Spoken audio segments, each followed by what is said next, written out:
employee appointment, and also a conference with labor negotiator. No action was taken. Would you please join me in the Pledge of Allegiance?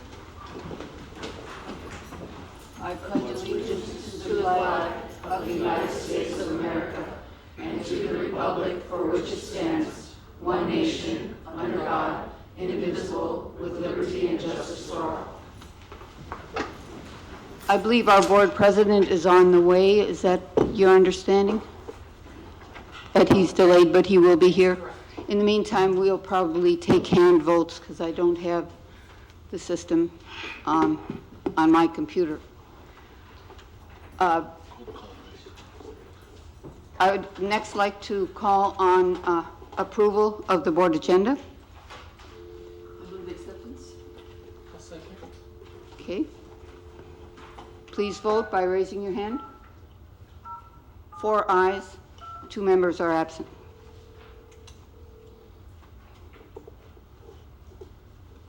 Next, we move on to student reports. Superintendent, do you want to call on our students? Sure, let's start with Newark Memorial High School. Anyone else from Newark in the audience? Sierra? Okay. So at the beginning of school, the first 2 days, we had a opening rally. At the opening rally, we had lots of music from the band, and then we introduced all of the officers for leadership and for the class officers for Spirit Week coming up. We also had our usual bubble soccer, where the teachers pretty much take the time to plow each other down in front of all of the students, which is always very funny. Let's see. It's the second official week of school as of right now. And as of the pause period, feedback that I've gotten so far is all positive. I'm really enjoying it. I get to go to sleep early now.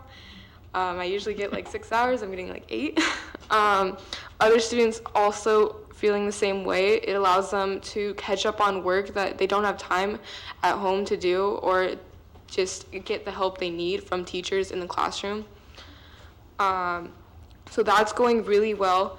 Then Spirit Week is also coming up. The freshmen are doing Marvel superheroes. Sophomores are doing a 2000s breakup. Juniors are doing Moana.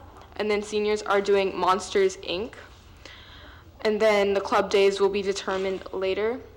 Then tomorrow we are having our meeting for club leaders and advisors for this upcoming school year, where we're going to have a cereal party. And then this Friday, it will also be club day, where all the students at the high school are able to sign up for any clubs they're interested in. I will be participating in 6 clubs this year, so make sure to go my clubs. And then, let's see. Oh, we're also having a lip sync pretty soon, where all of our club officers will be participating in, and staff and substitutes also usually participate in it, which is really, really fun and enjoying. Okay, and that's all I have for now. Thank you, Sierra. Representatives from McGregor campus, would you like to go next?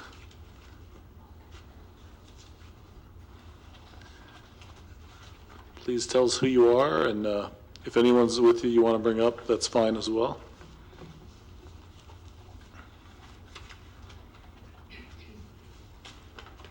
Good evening.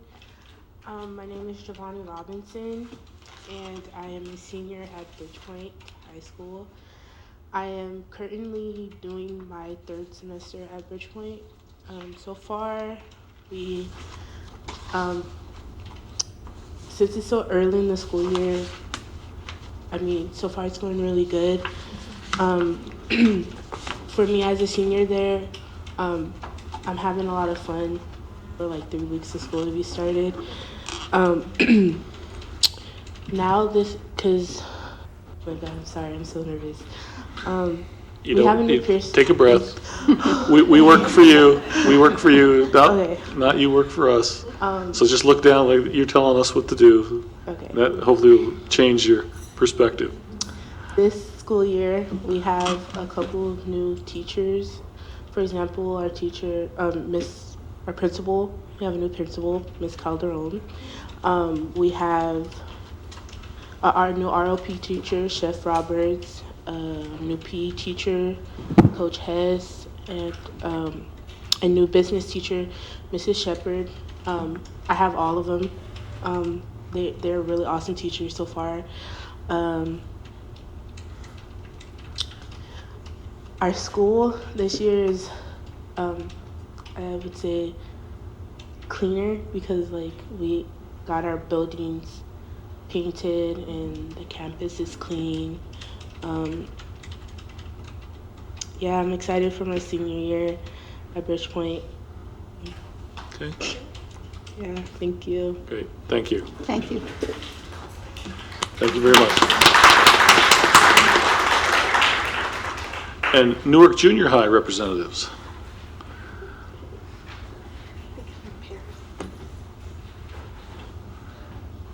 Tell us your name and what grade you're in. You don't have to give your last name if you don't want, but at least your first name.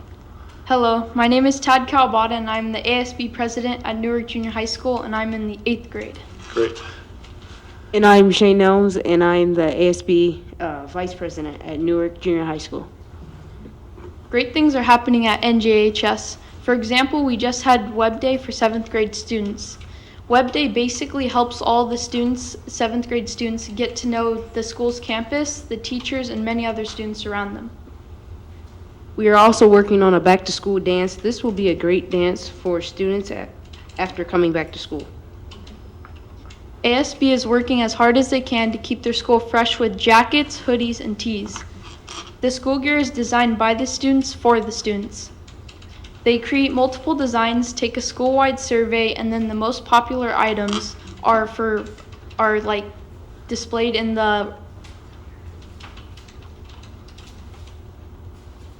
They will be for sale in our student store. Fundraising is a big thing at our school we will be doing. This fundraising will support our amazing electives and our great students related activities at NJHS.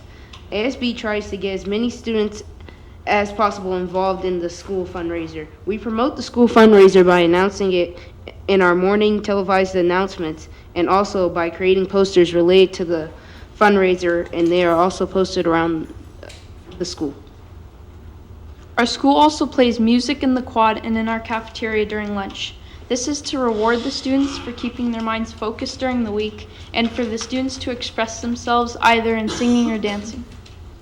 At our school, we will be doing bullying presentations which will inform students about a variety of bullying topics. These are to raise awareness and attempt to stop bullying. This is one step towards our goal of becoming a no place for hate recognized school. Now, I would like to share about something special we have at our junior high. Every morning, the leadership class broadcasts information, news, and morning announcements on our TVs. This is to keep the student body informed and up to date. Also, we will be walking in the Newark Days Parade. We will also be honored if you would walk with us. Finally, I would like to tell you about our clubs. Some clubs we had last year were the Ukulele Club, the 2P Club, the AP Book Club, and the Sci-Fi Club. We plan on organizing a club sign-up day for this year. Thank you all for your time and have a great evening.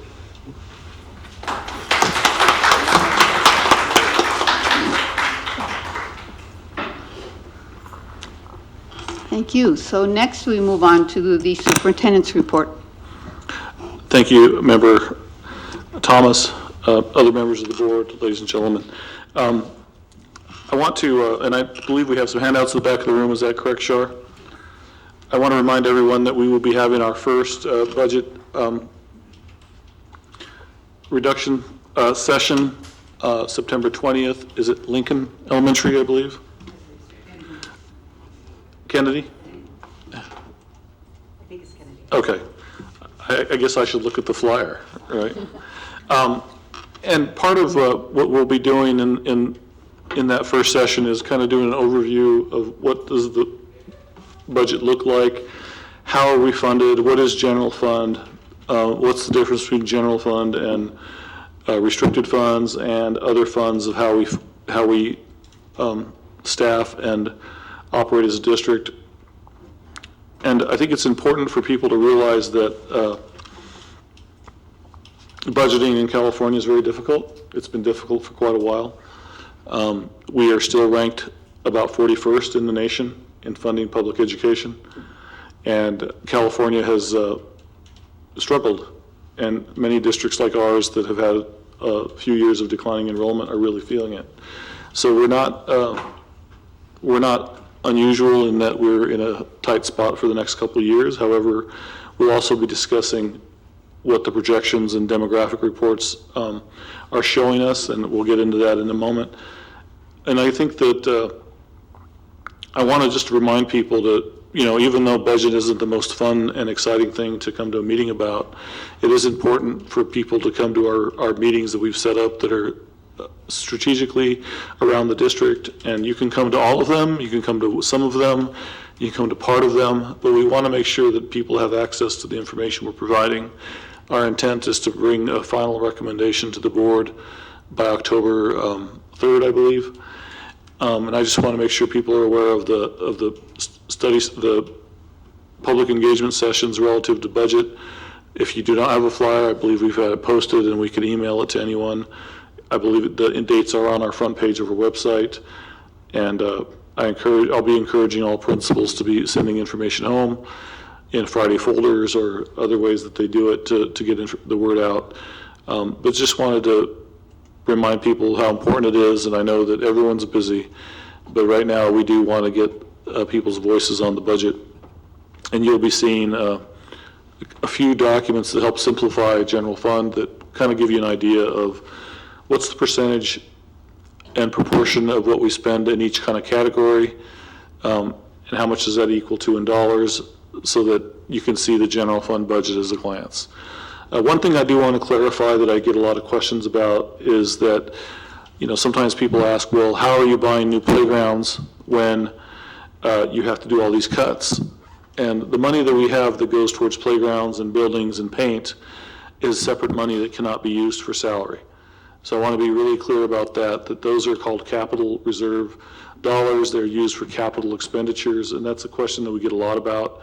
So I want to be clear that we'll be clarifying that more, but I think that any time that we get into budgeting, it is confusing to the public that is not involved in our daily work of staffing. And you drive by, well, you have plenty of money to paint. Why are we looking at staffing reduction? And why are we looking at making cuts in the general fund? They are two pots of money. They're different pots of money. So we'll be explaining that. I just wanted to update that there's more coming. Please come September 20th or any of the dates that are available. There's copies in the back. There's dates on the website. We'll have more conversation. Board members will be there. I will be there. Our chief business official will be there, and we will engage with you in that process. That was it on the budget update. I want to also ask the board if they're interested in attending CSBA this year. I know typically we went last year because it was local, but I wanted the board to think about the dates. There's a conference November 30th through and December 2nd in San Diego, California. Are both of those dates in San Diego? Is the November date in San Diego also? Okay. 30 through the 2nd, it's 3 days. Okay, so it's a 3-day conference through that window in San Diego. So if you are interested, just please let Shar know if you think we should go. I don't know if there's any discussion or comments on that. Yes. I think, given that we are in such dire straits in terms of budgeting, I think an out-of-town trip to San Diego is an area that I, as a board member, would prefer that we don't spend that money. So one of the requests that we had made earlier was, can we have a board discussion of the board's budget? We haven't seen our budget. We don't know what's in it. And I think that's the first step. Then we can talk about whether or not we can afford things like that. If we have any latitude to spend a little money, it's not that expensive to go to a local master's in governance training, and I think that would be a higher priority than going to the conference. I personally am going to the conference. I'm paying my own way. Okay. So that's what I was going to say. In light of everything, I don't think we should be going to San Diego. Or I would take a step further. If we have a board budget, that should be cut in terms of any additional things in light of the fact that we're going to be cutting from our kids' classrooms. So I think I would say that whatever the board budget is, we don't have a budget until we take care of the kids. And I'd like to review some of the other things in our budget, like our board medical benefits, and I think so if we can get that Okay. resolved, I don't think we should be going to conferences. Okay. I'd like to second that. Okay. And I'm happy to stay home, so that's great. Well, thank you for that direction. We will move. You do have conferences you can go to as part of your contract. So Yeah. You can decide whether that's one. I kind of agree in these times that I do not plan to travel much, especially out of town, unless someone else is going to pay for it, which will happen through the CCEE. That's the only one I plan to travel to, and that doesn't cost our district anything. Okay, that helps give us some direction. At this time, I'd like to welcome Davis Demographics to do a short report on the report that I had sent out to the board and to our employee groups. And then I've asked him to kind of give an overview and allow time for Q&A at the end from the board. Please introduce yourself. I'm sorry. Yeah, good evening, everybody. My name is Issa Hoya from Davis Demographics and Planning. I'm not sure if you guys could hear me clearly here. From Davis Demographics and Planning, we provide demographic services to K-12 school districts. We've been doing this for over 25 years. Our main focus is on student enrollment projections, as well as capture rate studies and boundary realignment services. I will take the next few minutes here to go over the student capture rate study here and leave questions at the end in case you guys have any questions. Excuse me, will you be only dealing with the capture rate report? That's correct. Not with the other report? That's correct. Okay. Yeah. Okay. So this is the overall methodology and overall scope of work that we did. We collected your student file of student records based on fall 2016 CBETS data. We then took that Excel sheet and mapped it using our GIS software in-house. We also generated third-party demographic reports that are student school-age population reports at the elementary attendance area level. We then analyzed and reported our findings and compiled it into a single report. And we do have this data available in GIS format in case any staff member or the district would like to conduct further analysis on this. This is an example of 2 screenshots here of the GIS data. To your right here, you could see the mapped student dots, so where the students reside. And on your left there, you could see the the attendance area boundaries, the elementary attendance area boundaries, and that's, again, the geographic level in which we did the capture rate study. This is the first table here which we generated. We generated a table similar to this one for each of the elementary attendance areas and summarized it by K-12, K-6, 7, 8, 9, 12 format. As you can see to the right of the attendance area, there's 4 columns. Column number 1 is the actual school-age population. Column number 2 is the actual resident student population that is actually enrolled in your district. Column number 3 is a simple equation where we divided column number 2 by column number 1 to generate the actual capture rate. Column number 4 is the actual potential number of students that could be enrolled in your district but are not. And those are students that are actually estimated to be living within your district boundary. We also generated another table here. This one was more focused on summarizing by the elementary, middle, and high school grade level.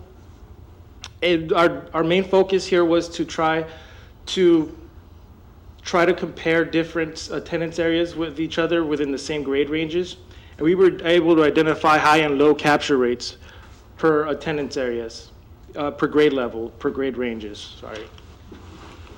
As you can see here, the lowest capture rate at the elementary grade range level is Birch Grove at 61.2. The highest capture rate at the K-6 level is Kennedy at 76.3. When we move on to the middle school attendance grade level, the Lincoln Elementary had the lowest capture rate at 52.9, and the highest capture rate at the middle school level was at 82.1. At the high school attendance area level, or the high school grade range level, Kennedy resulted with the lowest capture rate at 64.3, while the highest capture rate at the high school grade range level was at 98.64 gram. The overall K-12 capture rates show that Birch Grove has the lowest capture rate at the K-12 level at 65.4, while the highest capture rate at the K-12 level is Graham at 81%. We have a question. Yeah. I have a question. 'Cause Yeah. You said a couple words. I'm sorry. I have a question. You said a couple words in there that I wanted to be really clear when we talk about the capture rate or Sure. the student population. How did you determine there were that many potential students in an area? This was, again, a report generated by Esri, the company that provides demographic services, and they provide the GIS software, which we use in-house. They derive it from census summaries at the block group level. They also use population projections that are generated by local municipalities and regional governments to generate this So estimate. this is extrapolated from certain information that you have. It's not an actual count. Exactly. So for It's- example, if you're looking at Birch Grove Primary, how many people have houses with no children? Do you actually know that, or do you estimate that? Yeah, that's all included in the estimate that they So it is an generate. estimate? Yeah. Is there any way that the actual information can be gotten in terms of, Knock on doors. The only real information that could be gotten, the true information, is the decennial census and the 5-year summary provided by the census. This is perhaps the best estimate that we've come up with. and the basis on which you chose how to estimate was based on what? The basis that we chose to base the estimate on was the Esri report. They based it on it's mostly based on census summary estimates. So it's- Census summary estimates, Yeah. what does that mean? Census summary estimates that they conduct on an annual basis from a long-form survey at the block group level. So if this same information were gotten in Fremont, would there be a different estimate? Yes, yes. So where was Newark placed in terms of making a choice that this is the numbers that you're going to use to get this estimate? In other words, if you are looking at a Hayward, or if you're looking at a San Right. Leandro, or if you're looking at Fremont or Union City, there's different kinds of communities. Exactly. And so how was it determined that Newark had the numbers that you crunched to get the estimate? Again, it's based on the census summaries, the census estimates, and it's also based on local estimates that regional municipalities and governments produce. It's also based on how much construction is going on in your area. And they also use third-party demographic reports, specifically Hanley Wood. I'm not sure if you guys have heard of that company. They provide different types of phasing for how much residential development is being built in a certain area. What do you figure the reliability is of what you? Based on their methodology, it's a 90% confidence level. 90? Yeah. So if you've done a regression analysis in the past on capture rates, is your track record about 90%, pretty accurate? Yeah, pretty accurate. And you could, I'll show you a final table at the end there, and maybe you guys could reconcile the numbers at the end and see where that number comes up with. So, any questions? Any further questions regarding this? I could move on if you guys Yeah, like. go ahead, thank you. Okay. So this is a table at the district-wide level here. We just wanted to identify the overall capture rates at the elementary, middle, and high school attendance area level. And as you can see here, the elementary grade ranges has the lowest capture rates, and it slowly starts to get higher as you get into the high school grade ranges. So at the elementary attendance area grade range level, you're at 68.4. As you reach the middle school grade ranges, you're at 71.6. At the high schools, you're at 76.2. The overall capture rate is 71.2 for all school age, for the whole school age population. I mean, this study wasn't to come up with any thoughts on why you guys are capturing the numbers that you are, but by looking at this, I mean, maybe it could be that parents are deciding to send their children to private school in the early grade ranges, and they're deciding to introduce them into the public school system as they reach high school. I think it may be a function of more private schools at the K-6 level are available. Parents would have to travel in many cases to send their high school student to a private school. Gotcha. Did you have any information at all about the population of the private schools? Yeah, and I'll have that a slide available for you to see that here shortly. This is an overall geographic perspective of the capture rates at the elementary attendance area level. As you can see here, the highest capture rate, I believe the middle attendance area there is Graham. Graham and music. Graham. It's the highest K-12 capture rate, and it's the only attendance area which doesn't have a neighboring school district on either end. Interesting. Okay, so this is an overall listing of private schools located. The top half of the table here is private schools located within your district boundary.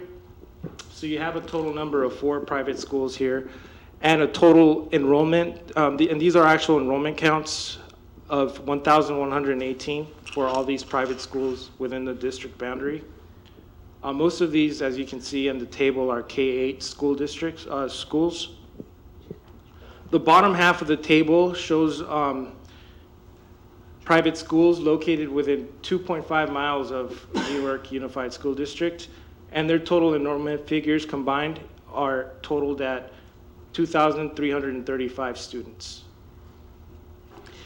The overall observations to end the presentation here is that Newark Unified is capturing 71.2 of the total school age population. A total estimate of 7,944 students are estimated to be living within the district boundary, while a total of 5,656 resident K-12 students are actually living and attending the district schools. And this is as of fall 2016. There's higher capture rates being experienced at the higher grade range levels. As you can see, again, K-6 capture rate is 68.4, while the high school capture rate is at 76.2. Newark USD is also experiencing higher capture rates in the northern portion of the district. Graham has the highest at 81%, while music and snow are about 75% each. Birch Grove primary / intermediate has the lowest capture rate at 65.2 K-12 students, while the Lincoln attendance area has the second lowest capture rate in school age population at 66.2%. Greatly appreciate your time. I'll leave it open for any more questions that you guys may have. If I could ask, do you have any idea in terms of the schools that are in the area that are not Newark Unified School District schools? Do they divide them into places where the people live so we know what Newark students are going there? In other words, for example, the Challenger School, what percentage of the school would be from our district?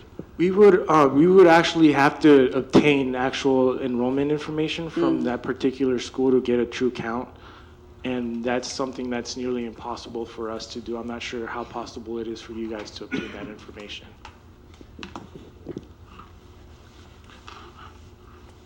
We do. In other words, they won't. They're not going to release that information to us as a private consultant. Would they release it to me? I was just kidding. They might. I think that one of the things, just to comment on the report, I think there's some good news here in the sense that if today we were hovering around 6,000 students roughly in our district, and there's a potential, if we were to capture 100%, not that we would, but 100% of that would be, 7,944 students. That's encouraging to me that this report tells us there's potential. And I think that the area where it says the capture rate's below, 70 or 60, that tells us we need to gather more information there. I think that there's some good things going on. I think there's some potential to grow enrollment, but we need to dig in more. I know this report doesn't tell us why and who, but I think that it gives us an area where we might want to focus some attention to be able to try to discern more and find out exactly what's happening in that area code or that feeder system. But even conservatively, if we were to get all schools in the district to capture 80% of kids that live within our boundaries, that would bring us to around 6,355 students, which kind of pulls us through a lot of our concern around declining enrollment. But I think that we have to be careful just to know that this is a snapshot in time. It's not a longitudinal study. It also, for me, it generated more questions, but I think the best part of this is that we know now, I think with a little more confidence, that we're not capturing all the kids that live in our boundary. And I was surprised with how high the number was of kids that actually live in our boundary. So I think there's some good news there. But is there communication and marketing and all those there's a lot of other things that we have to address to retain, but I just want to make those comments. Do you have information about the capture rate of other districts that are relative to us? Yeah, so it truly does depend on how established your neighborhoods are or how established the neighborhoods within a district are. Neighboring school districts with similar development characteristics are actually right at where you guys are at, low 70s, high 60s, low 70s. If you go east of the I-80, over the hills over there where it's newer development going on over there, it's actually at 98% because they're newer communities. So that would be Dublin, Pleasanton? Exactly, you got it, yeah. Are there fewer options out there? I would think that there is, and parents are moving their kids there for the schools, I suppose.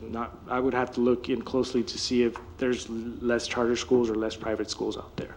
So you have the information on Fremont and Union City and Hayward? I did a capture rate study. Here, I'll take a look at my table here real quick.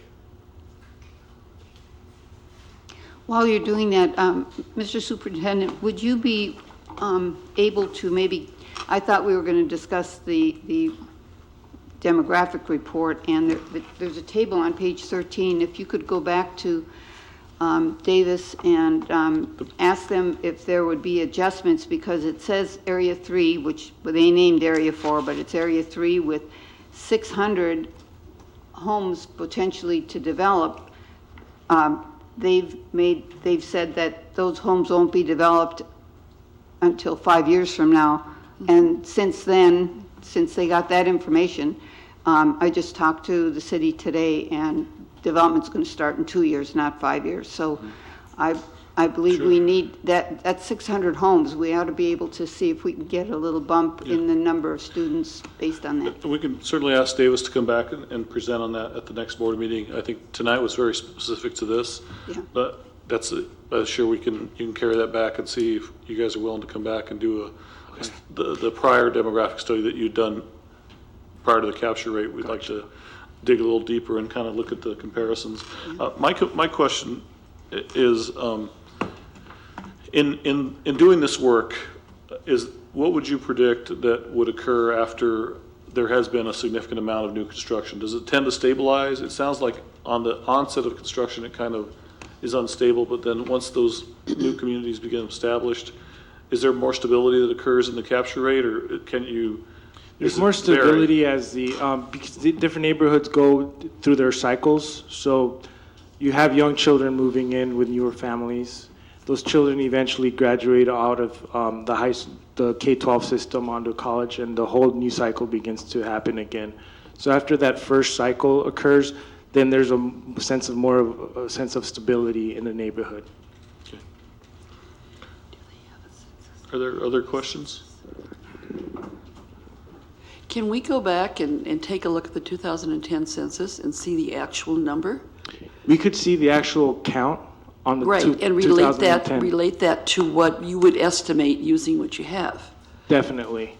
Yeah, so you could, one thing we could do in the future for you guys, if you guys are interested, is see what kind of capture rate you guys had as of the fall, or as of the 2010 census. So if you guys still have the student information records on 2010, we could do a capture rate on 2010 and see what kind of capture rates you guys had to get a historical perspective. Right. Thank you. You're welcome. Okay. Thank you. Thank you very much. That concludes my report at this time. Okay. Member Thomas. Next, we move on to staff reports, the summer school updates. Superintendent, do you want to, I guess Ms. Ms. Salinas is going to introduce this topic. Good evening. Good evening, Board President, Member Thomas and the board and community tonight. I have with us Ms. Robin Surt and Ms. Catherine Ingram Waters, our elementary co-principals, and Ms. Barbara Meyer, who was our secondary principal, this evening to give you an update on the summer school 2017.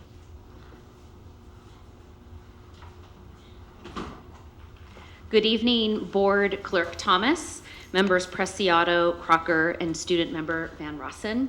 Good evening, Superintendent Sanchez, Executive Cabinet, and District Leadership tonight.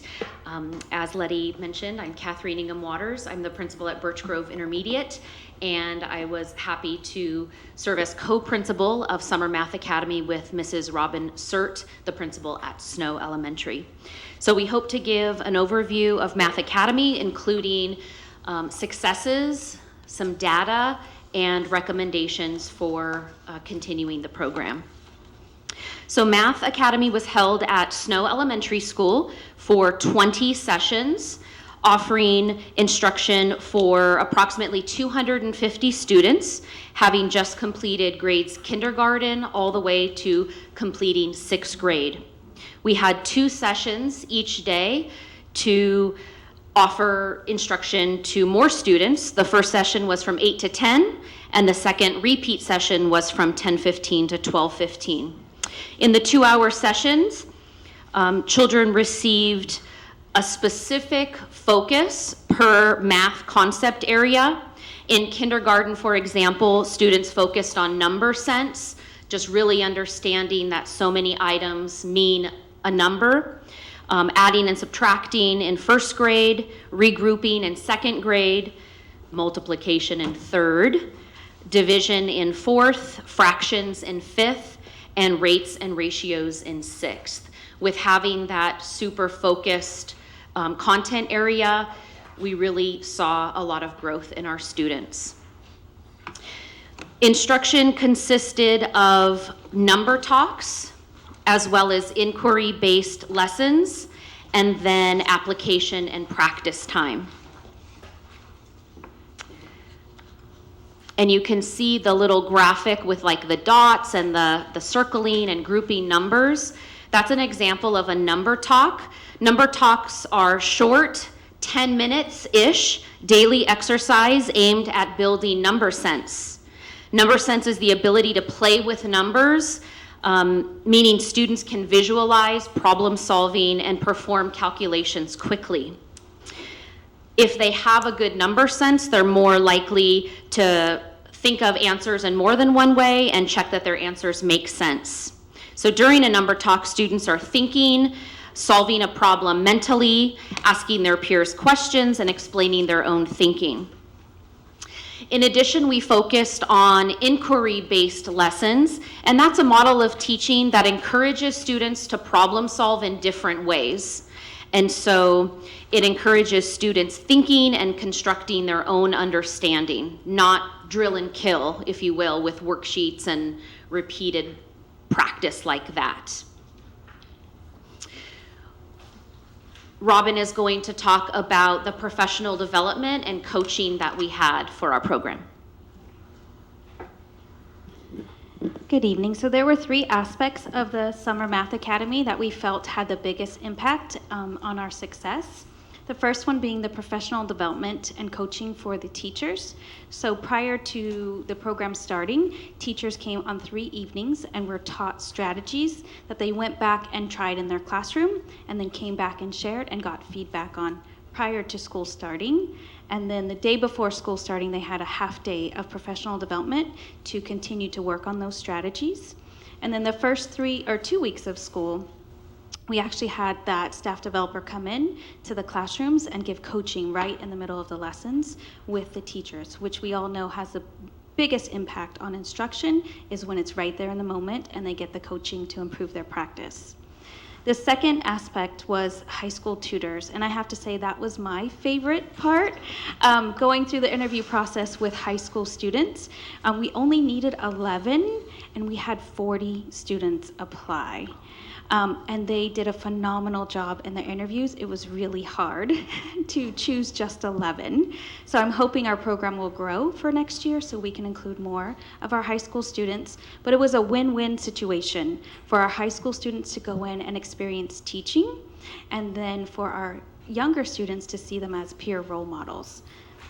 It also is very exciting because a couple of our high school tutors were very much inspired. They are coming to 4 of our elementary sites this fall to do a STEM class with some of our upper grade kids. So we're inspiring some of our next generation teachers as well. And then lastly, what the kids loved the most was our Friday STEAM days. And so the teachers took an hour out of their block, 45 minutes to an hour, to do a STEAM lesson. As you can see in the picture, there were bridges being built.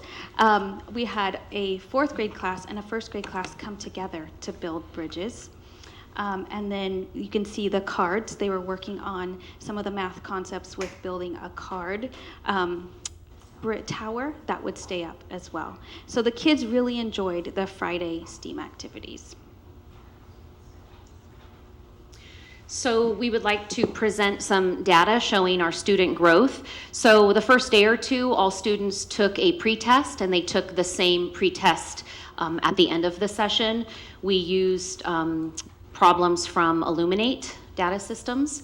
And so what we looked at, because this was our first round in doing Math Academy and collecting data, what we looked at is growth. So if you look at the pie charts,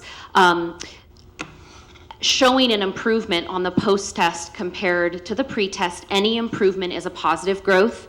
Neutral is they got the same exact score. So 7 on the pre-test, 7 on the post-test. It's no growth.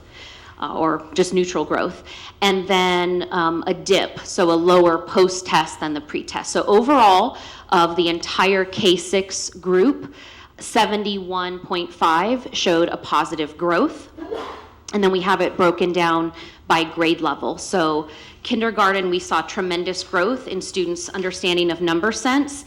Close to 72% of the students, 96% of the students had positive growth in kindergarten, 74% growth in 1st grade. 2nd grade, 84% of the students. 3rd grade, 64%. 4th grade, 88% showed growth. 5th grade, 85%. And 6th grade, 67% of students showed growth.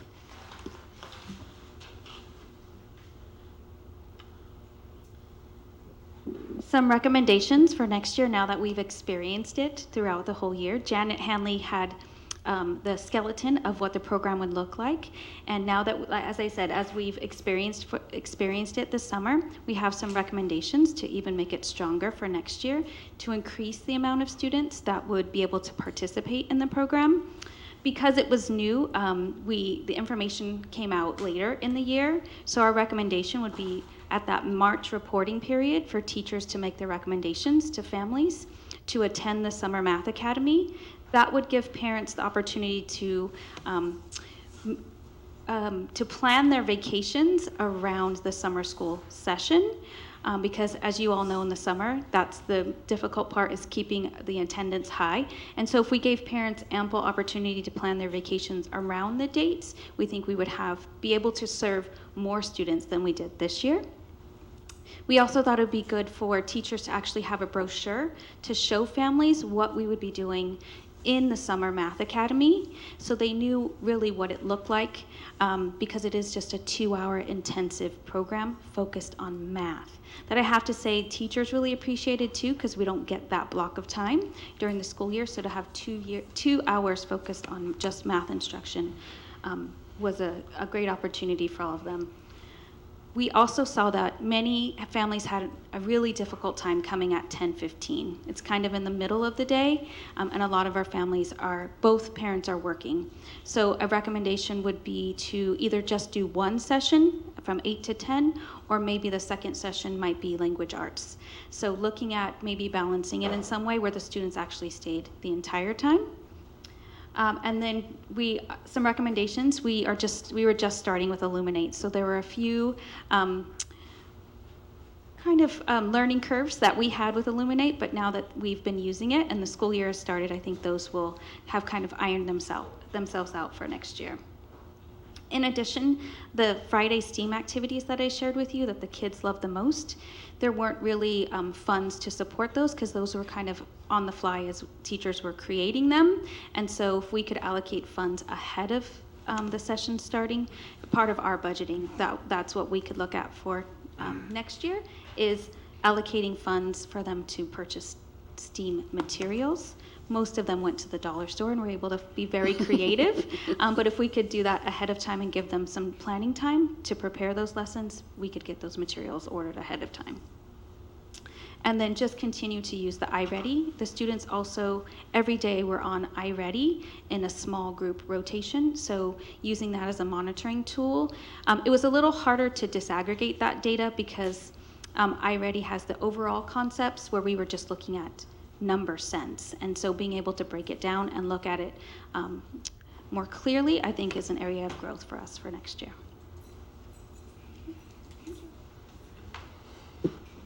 Thank you. Do you have questions or comments? I have some questions. So how were the kids chosen for this program? And then how was that piece going to advertise, unless it was recommended by the teacher? Yeah, so this year was teacher recommendation. And so we had all of the teachers. We initially started with just one class per grade level. And then we saw the need, so we opened it up to 2 classes per grade level. Teachers made an initial recommendation. We sent those flyers out to families, and if they accepted, we added them to the list. If they weren't able to, we went to the next set of students. So we were actually able to offer every student who was recommended the opportunity to come. Got it. So then in terms of the cost, I guess that's more for the district. I don't know how that works. Was this a part of? It's part of LCAP. LCAP, okay. And actually what's really exciting about the Math Academy was this really came from our parents.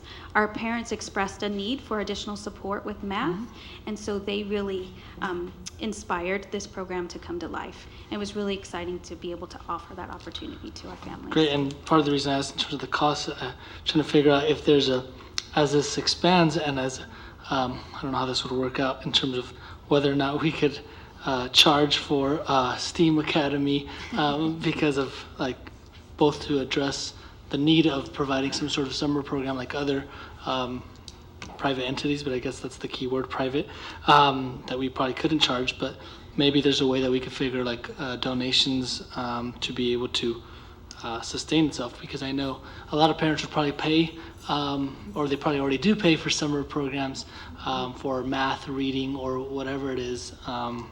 And I think for expanding it, maybe that's a possibility, or we can figure out how we can balance that. Yeah, it'd be definitely an enrichment opportunity for the students. What was nice with this program, though, was our students who were struggling with a specific concept that were also offered STEAM opportunities.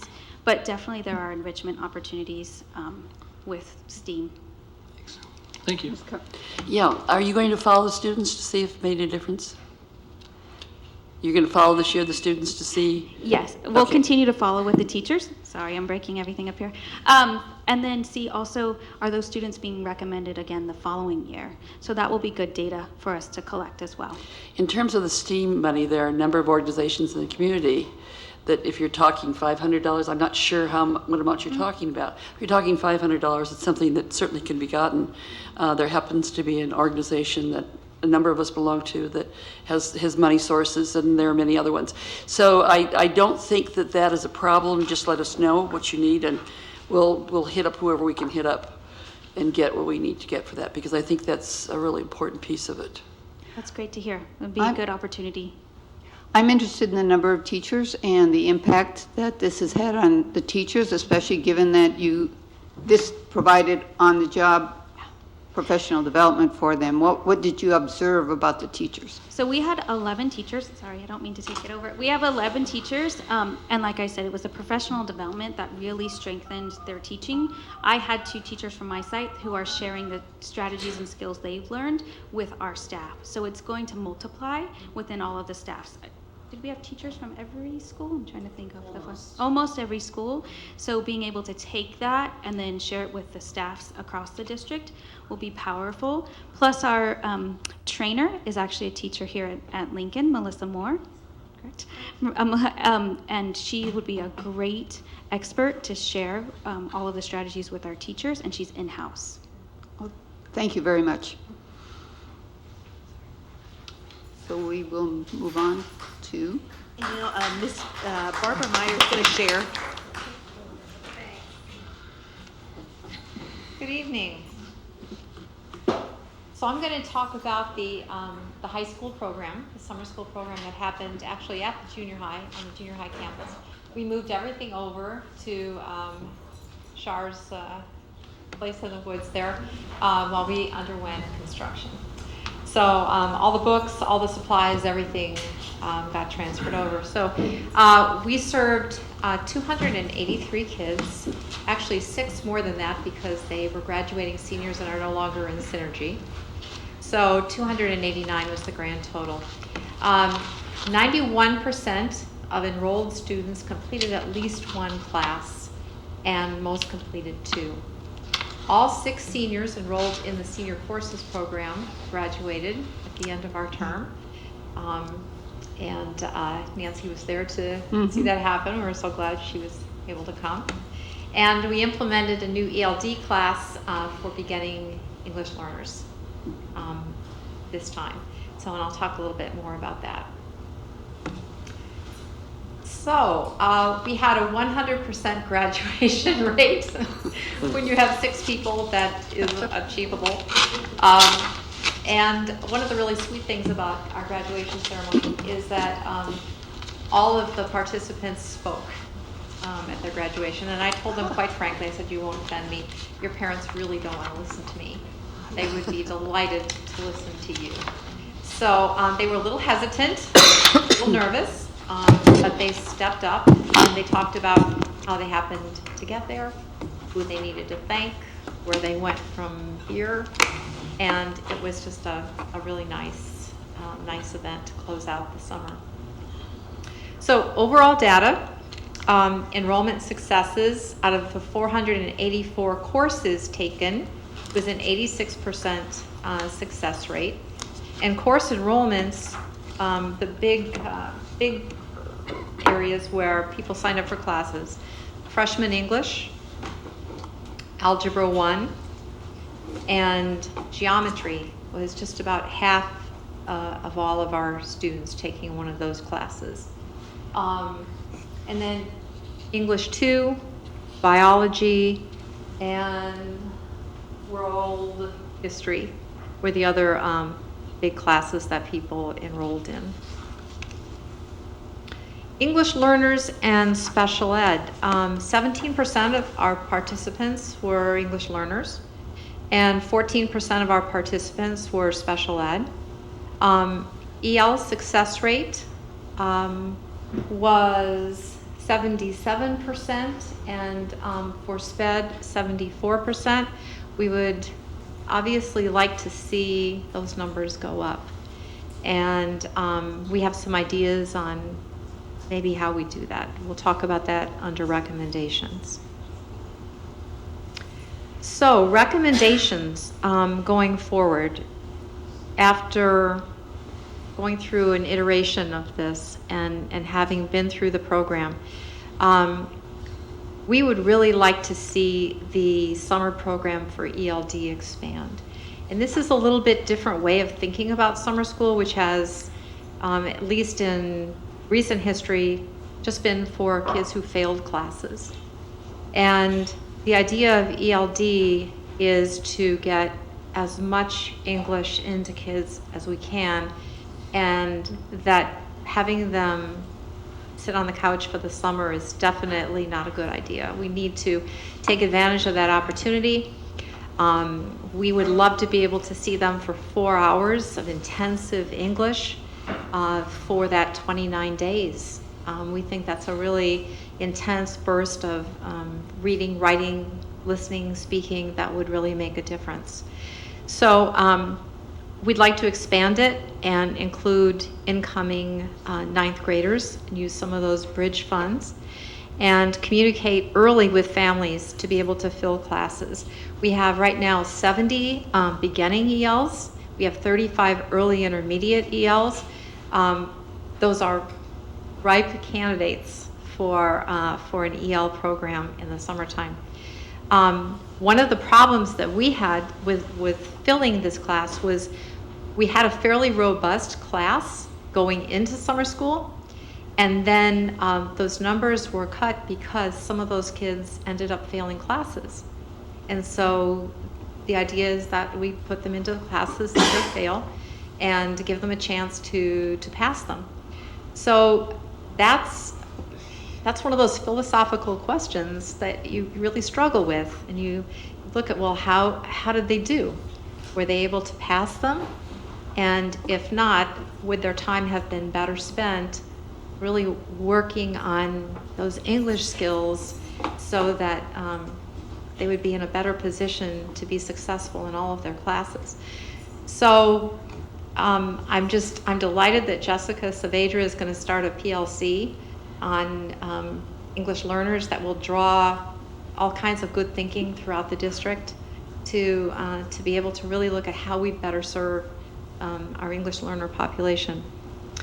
Another recommendation would be to provide more support for special ed students by printing out behavior plans, which wouldn't be that difficult to do, and arming teachers with a little more knowledge about the kids in their classes, and also talking about accommodations and using some of that half day of ramping up and the teacher workday to talk about just some basic interventions so that they know who their special ed kids are and how they can address some of their needs.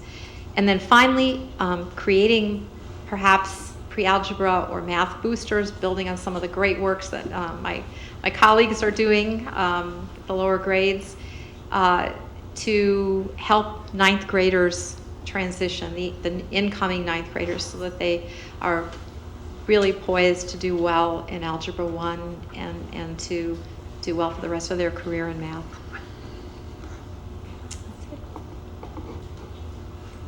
Questions? I'm delighted that you've got the ELS students coming in. That's fantastic. In my mind, as you were talking about that, I was thinking about all kinds of wonderful in the community things you could do, which leads me to how are the classes structured? Were they internet? Because you're talking about 400 and you're talking about 1, 2, 3, 4, 5, 6, 7, 8, 9, 10 different classes that were offered. So how did you do these? Was it done independent study or? So we did a couple of things. One was that we decided were there enough numbers to justify offering a class, and if not, we were able to do some things with Apex using the online learning, and we have two of our excellent Apex teachers who are here tonight, Tommy Martin Edwards and Nick Montoya, who was here earlier. So anyway, they, and Sonia Torres kind of doubled as our counselor and also another Apex teacher. So we were able to offer courses like math analysis, that really there weren't enough kids to justify offering a section of that. But we offered Spanish, for instance. And because we had Tommy Martin Edwards for the oral parts of it, we were able to get some kids through a Spanish class. So we had maybe 15% of our population were taking Apex classes, and some were doing some kind of a mixture, maybe one Apex class and one regular classroom. So we tried to maximize our resources. We had an Apex training on the first day for teachers that were using it. Would you explain what Apex is? Apex is the online learning system. There are a number of programs like this. We happen to use Apex. When I was teaching, I used Plato. But it's a system where you enroll the kid. We purchase as a district a certain number of places, and somebody has to kind of oversee that rather than just put a kid in the corner and say, go ahead and complete the course. There has to be somebody there to be able to answer questions, to be able to encourage a student, and to be able to do things as basic as resetting tests. If they fail a test, they have to get the teacher to reset it. And the program will kind of go over the areas of weakness with them. They'll get to retake the test. But we had a number of kids who successfully completed Apex classes. Now, this was all funded by? The school district. But I'm funding within the school district. Okay. So we used our regular summer school funds, but then we also used a portion of our college readiness block grant. So we were able to supplement that. Thank you. I have a question. How many students that needed credit recovery, what percentage availed themselves of the summer school? That's a really good question, and I don't have an exact answer for you on that. Not as many, certainly, as we would have liked. We had more enrolled when we started than we ended up with, but part of that also was because we had to enroll kids that we thought might fail a course, and if they ended up passing it, we didn't put them through. But we don't get everybody. We invite everybody. We enroll everybody. The counselors call them in and say, you failed this class, you really need to take it over in summer school. But we don't get 100%. We had some juniors that were in freshman English during the summer school. They've known about that for a while. So, yeah, so this is like the third or fourth time they've taken the same class? Not necessarily. If they're freshmen, if they're juniors and they're...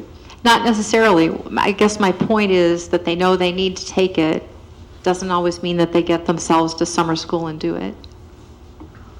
Yeah. Thank you. Okay. Anything else? Thank you.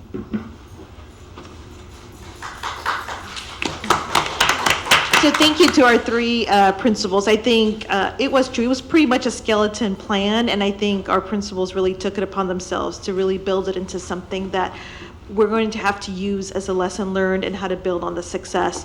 In terms of Illuminate, now that we have it, all of the students that were actually in the elementary summer academy, we will tag them so that we can identify who has participated.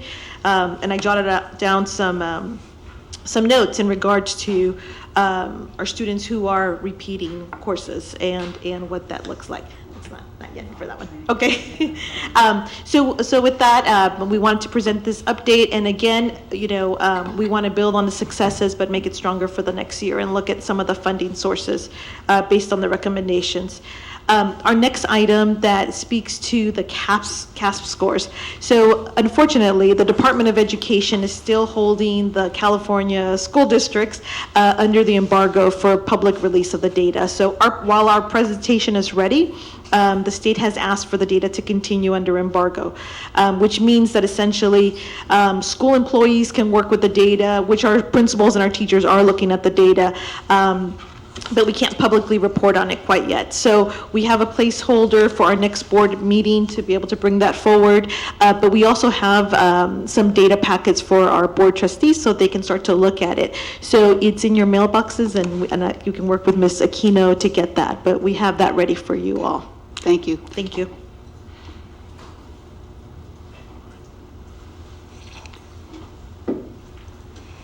.3? Yes, Let's talk a little bit about the budget. We're a bit early yet as far as developing yet another New Year budget. However, we do have some updates with regard to our budget submission to the county. As the board will recall at our last board meeting, or 2 board meetings now ago, Jeff Potter from ACOE came and spoke a little bit about the process that the county goes through with regard to district budget review. And along with that, the county has either to approve conditionally or approve or disapprove the budget. We actually got 2 pieces of information from the county over the course of the last week. One that came directly to the board members from Karen Monroe's office. Another that came to me from the more technical side of the review process at the COE. But basically where we've fallen in their review process is the conditionally approved part of the budget. With the following 3 conditions for approval that we'll be addressing it. And Mr. Sanchez mentioned in his report that we're going to be bringing some actions to the board at the October 3rd school board meeting after we have our public input sessions. Their specific conditions, number 1 actually is something we already had on the calendar, engaging the district stakeholders in identifying at least $2.8 million in budget reductions by expenditure category. Number 2, taking formal board action to adopt a resolution outlining those budget reductions and committing the district to making those reductions prior to the 18-19 fiscal year. And 3, submitting the adopted board resolution by October the 8th. So as part of what will come to the board on the October the 3rd board meeting and after we've had our public input sessions will be the resolution in the format that the county has requested, outlining what at least that amount will be. Now we know that the actual number that we're looking to get to is actually higher than 2.8 million. What they've done is mathematically calculate out what the absolute minimum is that we would have to do going into 18-19 if we were to defer as much as possible out into 19-20. Now we know we don't want to do that, and we've already had that conversation during our budget study sessions up until now, which is why their initial letter said 2.8 million and then for the following year 6.7, which we didn't need to take action on yet, but we would have to for 19-20. We, on the other hand, are taking the approach of this is a structural issue, so we're looking at the average of the 3 years and dividing it by 3 and figuring out what the annual needs to be so that we can adopt it once, use it as an ongoing basis. And so that is the number that we'll be continuing to move forward with as we have discussed in our previous study sessions. So Mr. Sanchez already mentioned the upcoming study sessions, or we're not calling them study sessions, our budget input sessions that are going to be coming up. The first one is that evening on the 20th at John F. Kennedy. For those that can't make an evening one, there's actually a morning one the very next morning at 8:30 in the morning at Lincoln Elementary on Thursday. So you have your choice Wednesday night or Thursday morning of that week of the 20th. And then we'll announce the next 2 dates at the next board meeting because they fall after, well after the 19th of the following week. We also have another evening and another morning one the following week at other sites within the district that we'll be coming forward with. There was a question earlier. I want to bring something up on my screen with regard to what is in the board's budget. So I thought we could address that question really quickly here. Bring it forward. Board of Education's budget for 2017-2018 consists of the following items. There's the board stipend, which the board is aware of that they receive on a monthly basis. There is some budget for health and welfare, as one of the board members mentioned. That budget's $14,844. The board has a budget for dues and memberships, which is primarily its CSBA dues and the local county CSBA dues as well, of $13,329. The board has a conference budget of $4,877. The board has a budget for printing of about $4,500, consultant budget of $3,000, professional services budget of $7,980. We do have one budget that we keep every year and we don't always end up needing it, and that is the election expense. This is not the fiscal year in which our election would normally happen, so the election expense would be available if the board would decide they wanted to put some type of a measure on a ballot, or whether that be a parcel tax and or a bond of some type. There is a $33,550 election budget in the even-numbered falls. That's the actual board election budget. So you recall last year we had the budget in there. There wasn't an election because everyone ran unopposed, and so we utilized that funding to take care of some other board priorities during the year last year. If we have a parcel tax and it's the same election as a member going up for election or a position open, there's additional cost for each item, right? There is. Yeah. That is correct. But in the elections for fall of 17 and spring of 18, that's not an election cycle where we have a board member on. About the next board election is actually in the fall of 18, which would be in the fiscal 18-19 budget year. The legal budget is $63,923, and then there's a software license budget of $15,705. That's what pays for board docs and the related programming behind the electronic things that we're doing with the board, and a postage budget of a whopping $68. So that's the entirety of the board budget. You know, I think with a year like we're having now, we should look at saving every bit that we can, and not spending money not setting aside money that we know we're not going to spend. And I just realized I did leave off one thing. Because Ms. Aquino's position handles board as well as superintendent, her salary is split between the two departments, so your department has a portion of Ms. Aquino's salary as well. Would you send us a copy of that? Yes. Thank you. Okay. Before I forget, there was a question about budget specific to BITSA that I want to make sure we answer for the board. And I think I got a question from one of the board members about what is the amount that the district invests in BITSA? What's the return on that investment? Would you mind speaking to those numbers and how that works? Because I know it's not typical how we would operate with other parts of the budget. I want to make sure that we're clear with the public about that. Sure, hold on just one moment. I'm firing up a screen so that I can have it in front of me.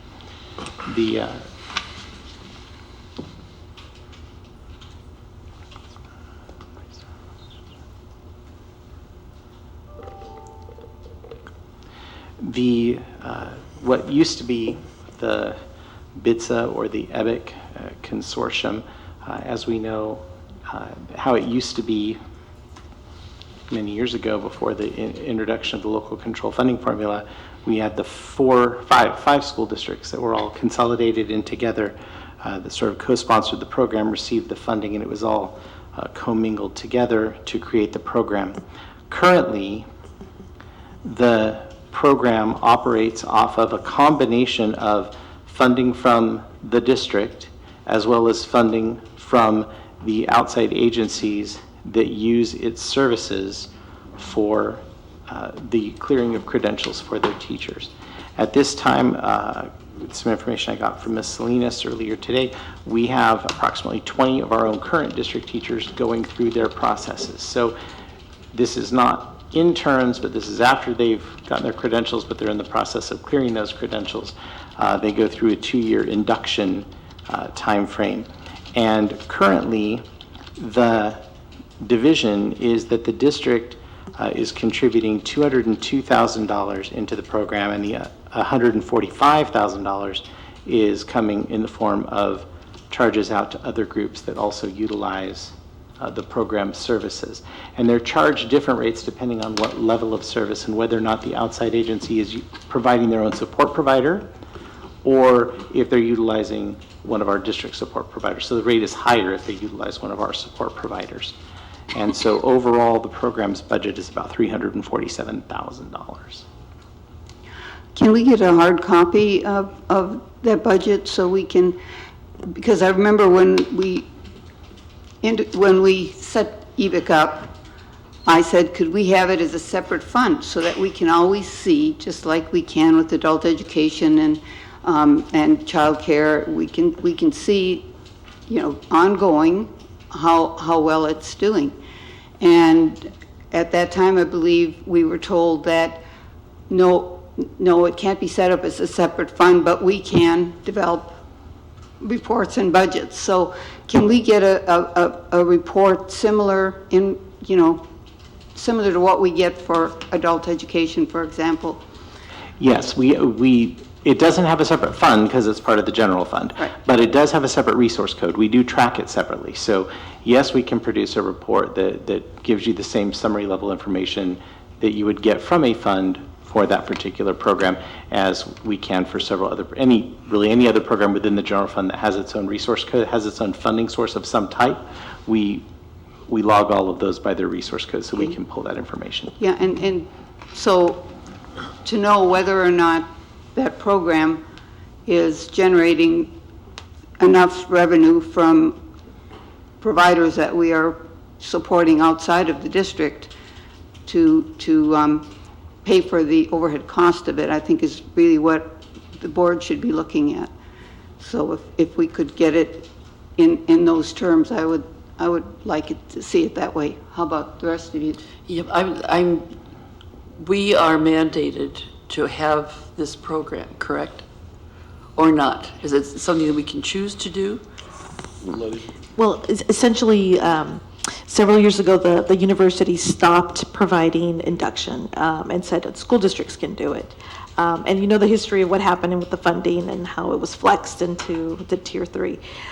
So in the short answer, it's not that we're mandated, it's that basically every school district provides it because of teacher shortage and also wanting to support our own teachers. Otherwise, there really aren't too many options for them. Teachers will basically go to a school district that provides it. I think it will have more information for you once you see the budget by resource code. I think what we'll also want to be sure you're aware of is what the cost would be for us to provide for our 20 or so teachers to go through induction, and what the cost is, what basically our costs are to provide that.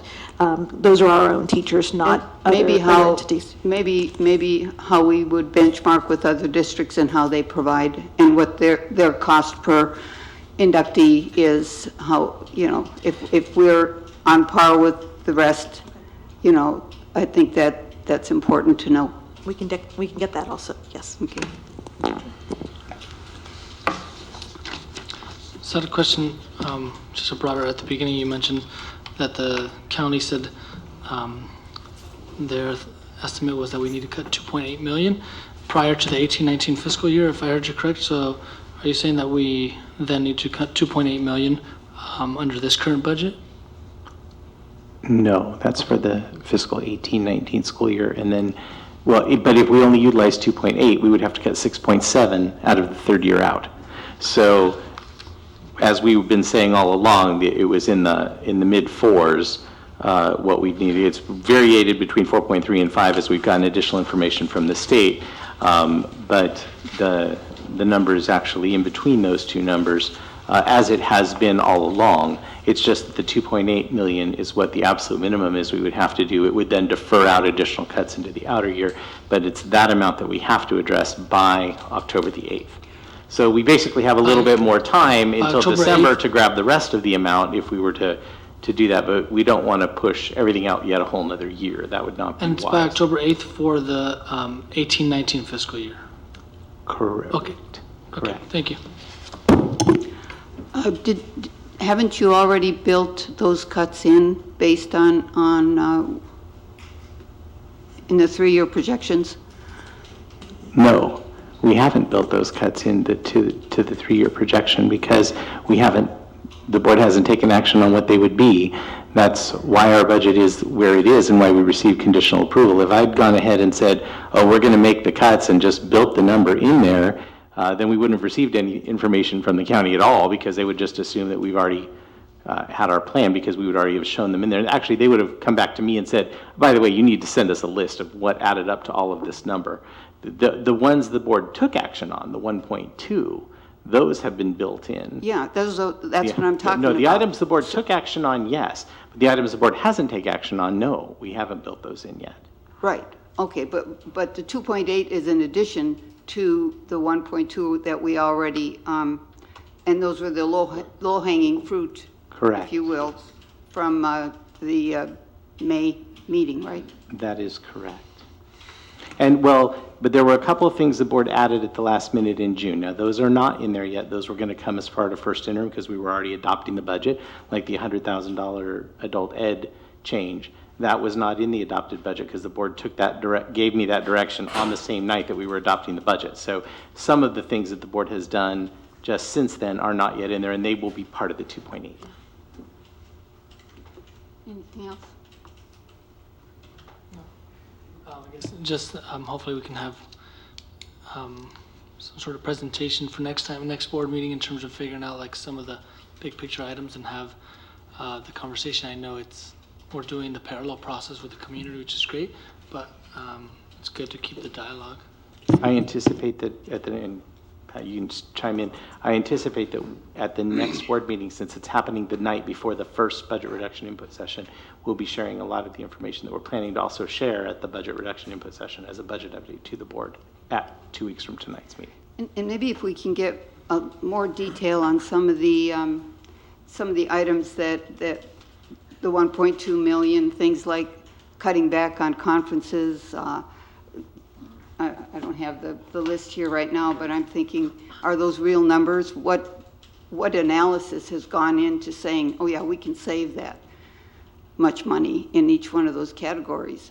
Because in the past, for example, we've made cuts that haven't happened. So one of the things that I noticed that was cut was overtime. And it was $68,000 in non-reimbursable overtime. And yet we haven't gotten an overtime report. The board hasn't for a long time. But the last overtime report we had from about 5 years ago, we had half of that. The overtime, unreimbursable overtime was only $38,000. So now if we're going to cut $86,000,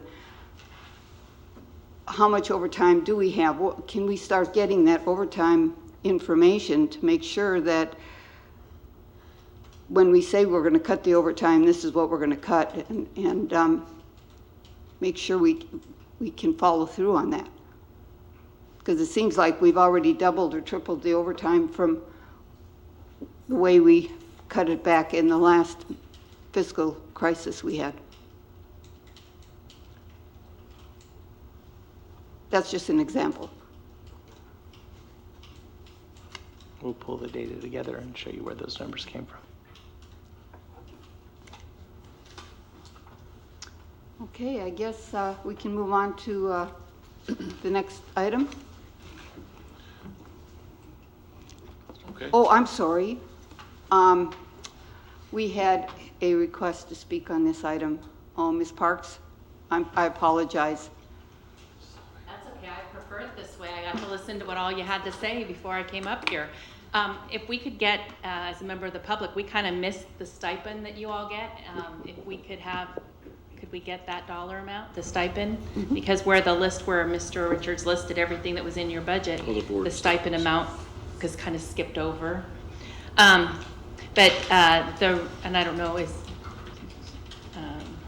whatever. I guess I don't get that because it's not really on the agenda, I guess. I don't know. Anyhow, so the reason I wanted to address you at this time is, first of all, I'm very happy that you did get this item on the agenda so that you can have that dialogue, whether it's a formal presentation or at least the communication that you had now. It gives you that opportunity to come together as a group since this is the only time that we really have to talk about the budget, and I'm very happy that it's on there. One other thing that I wanted to remind you is back at the May meeting when you did have the budget session number 6, I believe it was, when I brought you the overtime, the report that I got from the California Public Records Request Act that I put in. I also brought to your attention the fact that you've not been reviewing contracts. The last contract report that you approved was back on April 19th of 2016. This is an item that even on this quarterly report that Mr. Richards did for you, he poses a question under key questions / answers is, why should the contracts be reviewed by the Board of Education? And the answer is the district has requested that all contracts for services over $10,000 be reviewed by the board on its quarterly basis. Again, you haven't reviewed one since April 19th, 2016. I brought that to your attention in May.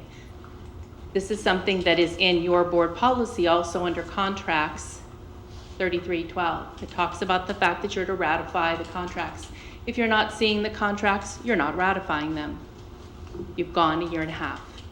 So you need to be diligent about your responsibilities. This is a crisis that you're in right now, and I know that you're taking it more seriously, that some that took it with a grain of salt before are a little bit more serious now. So I just wanted to bring that to your attention, that you're still not seeing those contracts to be ratified. Thank you.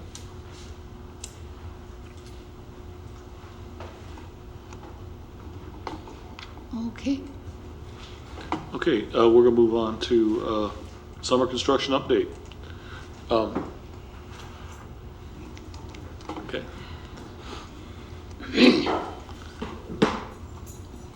Hi, Robert. Thank you very much. Board of Trustees, Newark Administration. We went through we did a lot of work this summer, as we usually try to do, and I hope I can push this button.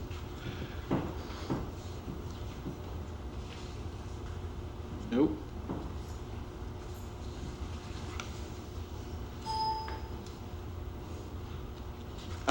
There we go.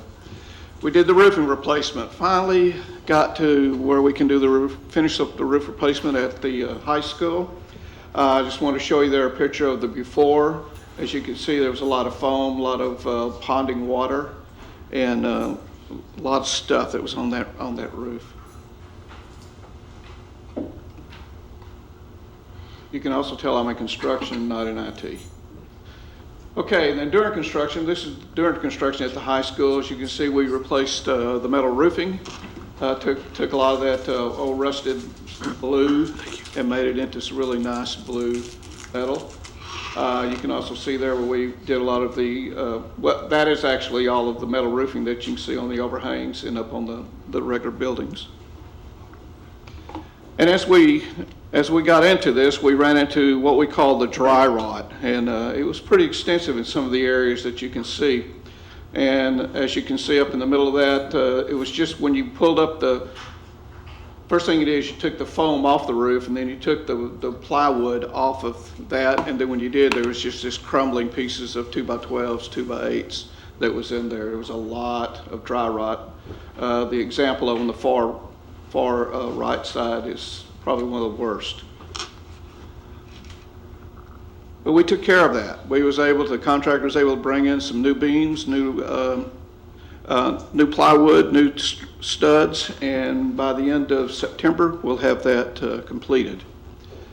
And as you can see, there was, right now we have in 100, 500, 600, 900 are substantially complete, and the dry rot still is ongoing in area of 600. If you see any questions, just holler. And then another part of the update is that we have ongoing right now, we have the elementary playground equipment. And you can see the pictures of those that are going on right now. We have 4 of the buildings, of the campuses that are finished. We've got 2 more going to be finishing up at the end of this week, and the rest of them will be through by sometime during September. Some really nice structures going up. They go up really quick once they get here. Mm-hmm. And then also on the Russian money, which is not the bond money that I learned from last year. We have Russian money where we did a lot of painting. You can see on the top part is the before and after of the cougars that are running, and you can see how It really, really has brightened up the district when you go by. As Superintendent Sanchez says, it's drive-up appeal that's important. And so it's really looking good there, and that's at the high school. And then here's at the junior high. You can see what we did there is what I call this is the giant concrete slab. And we did a beautiful slab there that we've got 9 shade structure tables there. The one thing I do want to note, and it's in there, is that 50% of the size grew by 50%, and it was at no cost. It was that the contractor, I guess he loved working for us, so he gave us 50% more concrete. What's a shaded table? I'm sorry? What is a shaded table? It was shaded structure. It's shade structure tables. You can see those on the bottom right. We didn't build The umbrellas shades. hadn't been installed when that picture was taken. Oh, there will be umbrellas, okay. Right.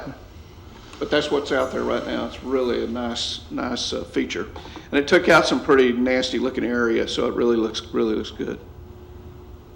Okay, Newark Junior High, you can see where we went from before and after and how we painted that up. It looks really, really nice. The contractors that we had did an incredible job. McGregor, there's some pictures of some really, really spruced up that area. Do you notice on that last one, if you could go back one? Yes, ma'am. What's that yellow stuff underneath that? I'm being facetious. The grass? You mean the grass? Yeah. The dry look. That yellow stuff is Is that dry rot as well? No, that's not. That's actually all metal. I mean, there. the whole idea of painting was to improve the curb appeal, and whenever I go back by that site and I see that beautiful green lawn from McGregor Fields that the city uses and that we pay $50,000 for, and then I see the McGregor lawn yellow like that, it makes me wonder why are we not watering that? Oh, I thought you was talking about underneath the canopy. You're actually No, I'm talking about the grass. grass. Yeah. We're working on it. We're watering it every day, several times a day, and some of it's starting to become green again, so it isn't totally dead. Okay, thank you. And for those that didn't hear her, she said they're working on it. They're watering it every day. All right, Lincoln. And you can really see a really nice look at that. It's really pretty. The district's done a great job here. Here's a great example. You can see underneath the metal decking on the left, upper left, how it's kind of got this rusted look, and then you just look over just to the right, and that's what it looks like today. I personally like this one, and I don't know why. It's just that when you put that blue on that siding of Whiteford, it just really pops. It looks really good from the street. And then we also took down a crumbling old portable over at Snow. And that was pretty much it for the Vanner Group. Got any questions? What was the total amount we spent on these projects? I can tell you what we spent on the Newark. I believe, Ryan, you have the total package.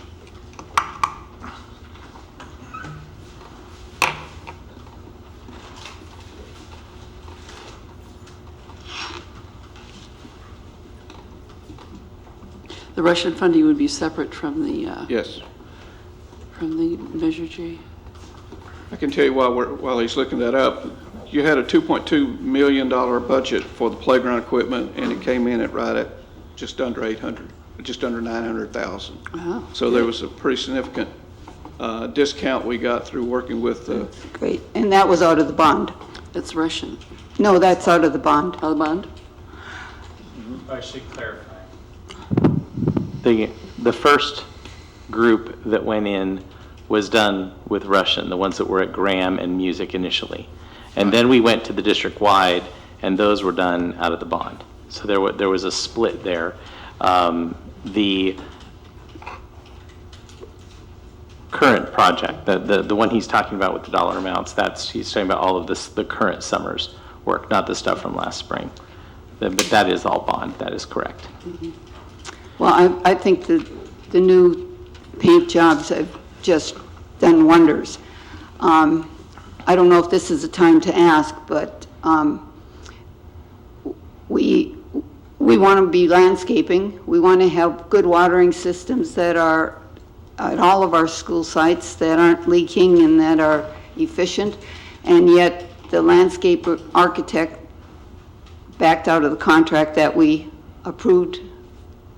What's the status of that?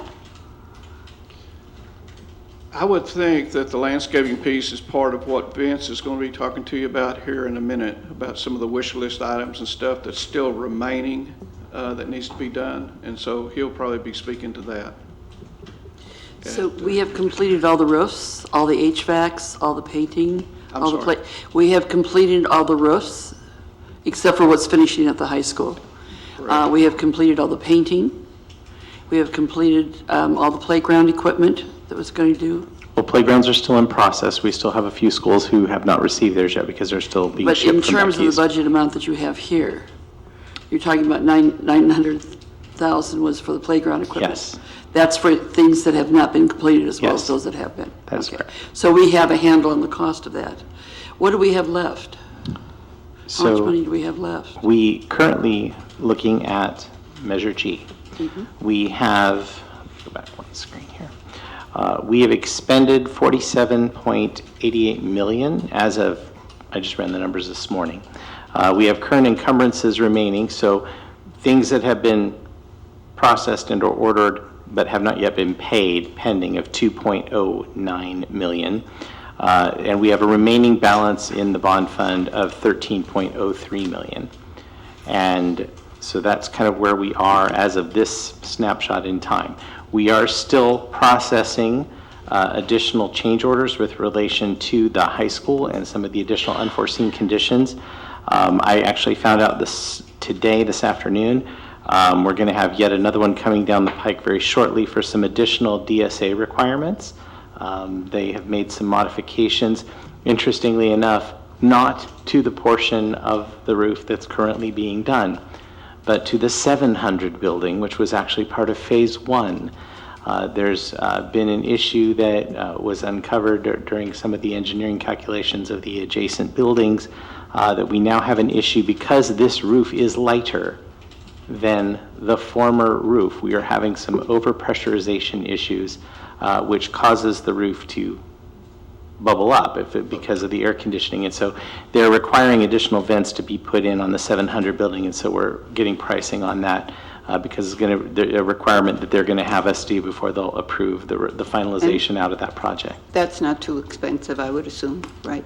Right now, they're reserving about $204,000 for the additional DSA requirements at this time. It's out of the 14 million. That's not a big amount, which begs the question that we need to have the board involved in looking at the things on the list that you've brought forward since we created the original prioritized list, and other items that maybe we should be looking at before we spend any more or submit to any more or commit to any more projects out of the bond. That is correct. Except what we find that we have to handle, like the dry rot. I mean, as they're working, as they're doing things. Yeah. Okay. Anything else? Thank you very much. Thank you. Is the Russian money all gone? I'm sorry? Is the Russian money all gone? No. No. How much do we have left? We have been,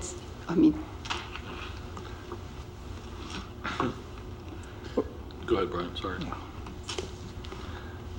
We still have quite a bit of the Russian money left because we haven't processed all of the wish list items, and we haven't even finished all of the items that were from the original March 15th of 2016. All of those projects, the landscaping, for example, is part of that, that has not yet moved forward. So hold on just a second. I can't tell you any balance until I change screens, but we're going to be asked to approve expenditures out of that Russian money later this evening. And do we have a budget that the board approved for the wish list items for each school? we do have what the board approved. It was what, at the time, I believe Mr. Sanchez called it Category 1. And so that's what the board voted on at that particular board meeting, was the Category 1, but that did not fully expend the Russian proceeds. Why? I don't understand what you just said. Well, the night that the wish lists came forward, they were in categories. And the first category was called Category 1. I think that's actually what the name. Priority 1, I'm sorry, Priority 1. And that was the extent of what the board approved as of that night, was just the Priority 1 project. And there's still things left on that. So do you have an amount? Do we have the budget to look at when we look at approving things against that budget to gauge, which sites we have, what their Priority 1 amount was, and which sites, with the things we're going to be approving later this evening, we'll have money left over, that kind of thing. Like what expenditures against the Priority 1 wish list will we be looking at tonight? Or is it, so we're not getting these things piecemeal and not being able to look at the full picture of what we're approving against what was budgeted? Does that make sense? I understand the question. I don't want to get too far out of the current topic because of Brown Act if we have something coming up later on the agenda. I don't want to get us out of order. I would think that the total amount that we have left in the Russian amount would be part of the process because you introduced things that were done with Russian money. Yeah. So I would think there should be no problem with that. Good enough. So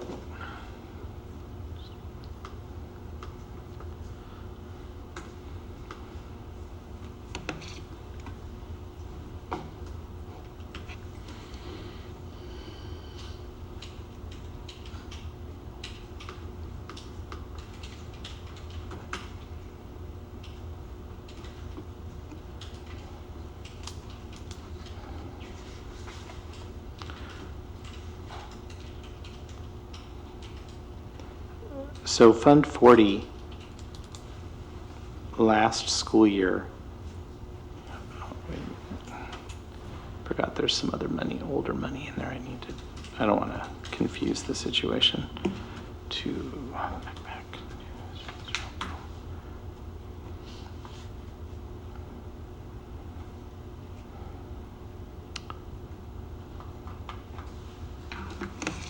So we started last school year with about $14,358,000. We expended $2,032,000 last year. So we ended the year with about $12.32 million left unspent as of June the 30th.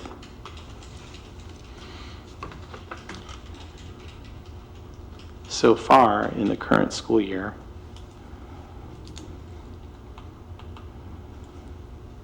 we have expended $334,000, and we currently have encumbered $1,048,000, which would leave us at about $11 million unspent in the fund as of right now. Now, not everything that's on wish lists has been encumbered yet because we're still getting pricing on a lot of that. So I can't pull numbers that I don't quite yet have in the financial system. But it's the idea of what was the budget, and what we're going to be asked to approve tonight. How is that? Are we encumbering, or are we charging that against a budget amount that each site knows they have, and they're not going to be able to go over? I think this goes to the bigger conversation that we've mentioned in terms of thinking how we're going to dedicate the Russian funds. For example, we've been discussing whether or not we're going to build a new school in the future, and if we decide to move forward with like incremental spending, by the time it's time to build a new school, we have $0 million out of the $11 million, right? So just having that discussion, I guess, is what it's that point. So if we have bound what we're going to spend out of Russian money to that wish list that we've already approved, we need to make sure that we have a broader discussion about the total that's left against what our future needs might be. So we really need to have a robust bond, robust Russian budget discussion at a future meeting. Or the facilities master planning conversation, which would be how you're gonna, what's your plan for capital projects or for facilities? Right, it's all, yeah. And where you get the funds. Exactly, so do the that. broader, exactly, I agree. So anyway, I think we can move on. right? Thank you. I've neglected to look at the clock. At 8:30, we were supposed to be able to have public comment on non-agenda items. So at this time, I would like to invite anyone forward that would like to speak to the board on any non-agenda items. Seeing none. Do we have any? Did we get any slips? Pardon? Did we get any slips? No. No. But I wanted to call that out. Okay.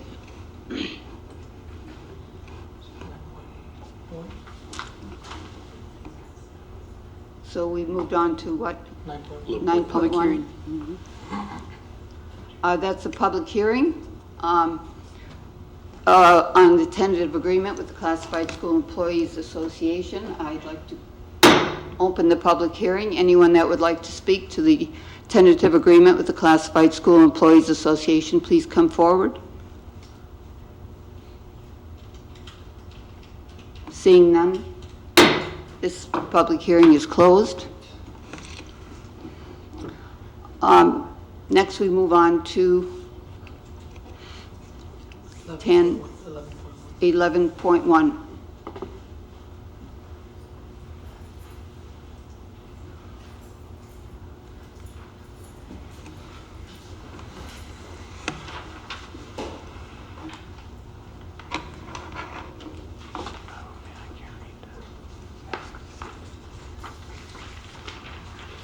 We might have to make copies of that if we don't have some in the back.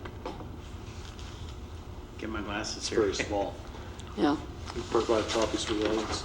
Can I take that as a master? No. No, I made my own copy No, I at mean, home. Pulled can I one use from it the to make back. copies? Oh, sure. That's Oh, all. I'm thinking for sure. It's your nice house. We're gonna make some copies for the audience. There's some That's more in the impossible back. to There's read. some in the back already. Is there some? Okay, you already got them, Sharon? But it's Thank very you. small. That is tiny. yeah, perhaps in the future, we could have them printed like this. At least a 12 Yeah. point. Just attach it to the board docs. And, yeah, and it should, we did receive it today, but electronically, but in the future, to have something like this attached to the agenda so we can look at it ahead of time would be helpful. Sorry. Sure. You guys got the 6/8/17 spreadsheet, top left-hand corner, just to make sure there's a bunch of these. Is that the one? Okay, sure. Wait till everyone has it. My glasses out. And first thing I'd like to do is exhort the board to, if we're going to have any summer projects this summer, we need to make some decisions, because basically the only project that we have left is the beautification, which is landscaping. And you brought that up, and just so you know, I think in the last board meeting I gave a little letter of progress to Brian that I wanted to submit to you guys about where we are in the landscaping process right now. And we do have an irrigation specialist. His name's Gabe, and I gave him a type list of areas to accomplish this summer. I guess that's everyone hear me okay? And he did accomplish those areas, but he hasn't. Once you give him one page, there's another page, there's another page, there's another page, because the irrigation in the district's pretty old. And but the beautification project will take care of that. We are using Prop 39 funds to get irrigation controllers and get new irrigation wiring for like the high school and the junior high school. But if you drive around, like if you go to Birch Grove Primary, you will notice the front of the school is green, and it hasn't been green in a long time. That was one of his projects, and I'm working with Mr. Sanchez and Brian, and we're getting that San Francisco Public Utilities Commission, that irrevocable permit. We're getting that all figured out so I can get in there and get the field green too.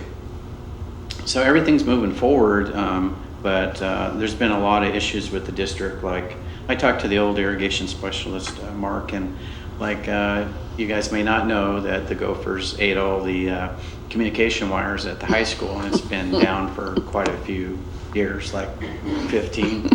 So we have to water by hand. You know, there's a valve out there, so. But we are making progress. You know, I bought more equipment, I bought more mowers, we're installing more sprinklers. But, you know, you guys did bring up a question, you know, you're asking Robert with Vanner, you know, is all the HVAC done? You know, all the HVAC is not done. You know, there's hundreds of units that are not done, you know, and that's why I'm saying, you know, if we are gonna move forward with a summer project, you know, now's the time, because, you know, we have to hire an architect, go through, you know, the DSA. That's a really complicated, long procedure to get something online. But is there a burning issue on this spreadsheet that anyone want to talk about right now, or I could just go through it? So I just want to clarify in terms of the X's, that means the project has been confirmed it has been approved, correct? I didn't get that. The X's on the Location. The X's? Yeah. That means it's been approved, not that it's been completed. Yeah, these are projects, like which one? I'm just saying the X's generally here on the spreadsheet mean that they have been approved, or what? X's are what locations are included in the numbers. If you look at the top of the header, where the columns are with the X's, those are all of our site location names. So they're which sites are affected by that project. The status of whether or not it's something that's already been approved is the following column. The column that says status, that's two after the list of all the school names. Got it, perfect, okay, I just wanted to confirm, okay, so it just means that the potential project would affect those areas. Okay, thank you. It abbreviates below are for potential projects. You know, a bunch of those are really big ones. So, or consider those, but. Would you speak to the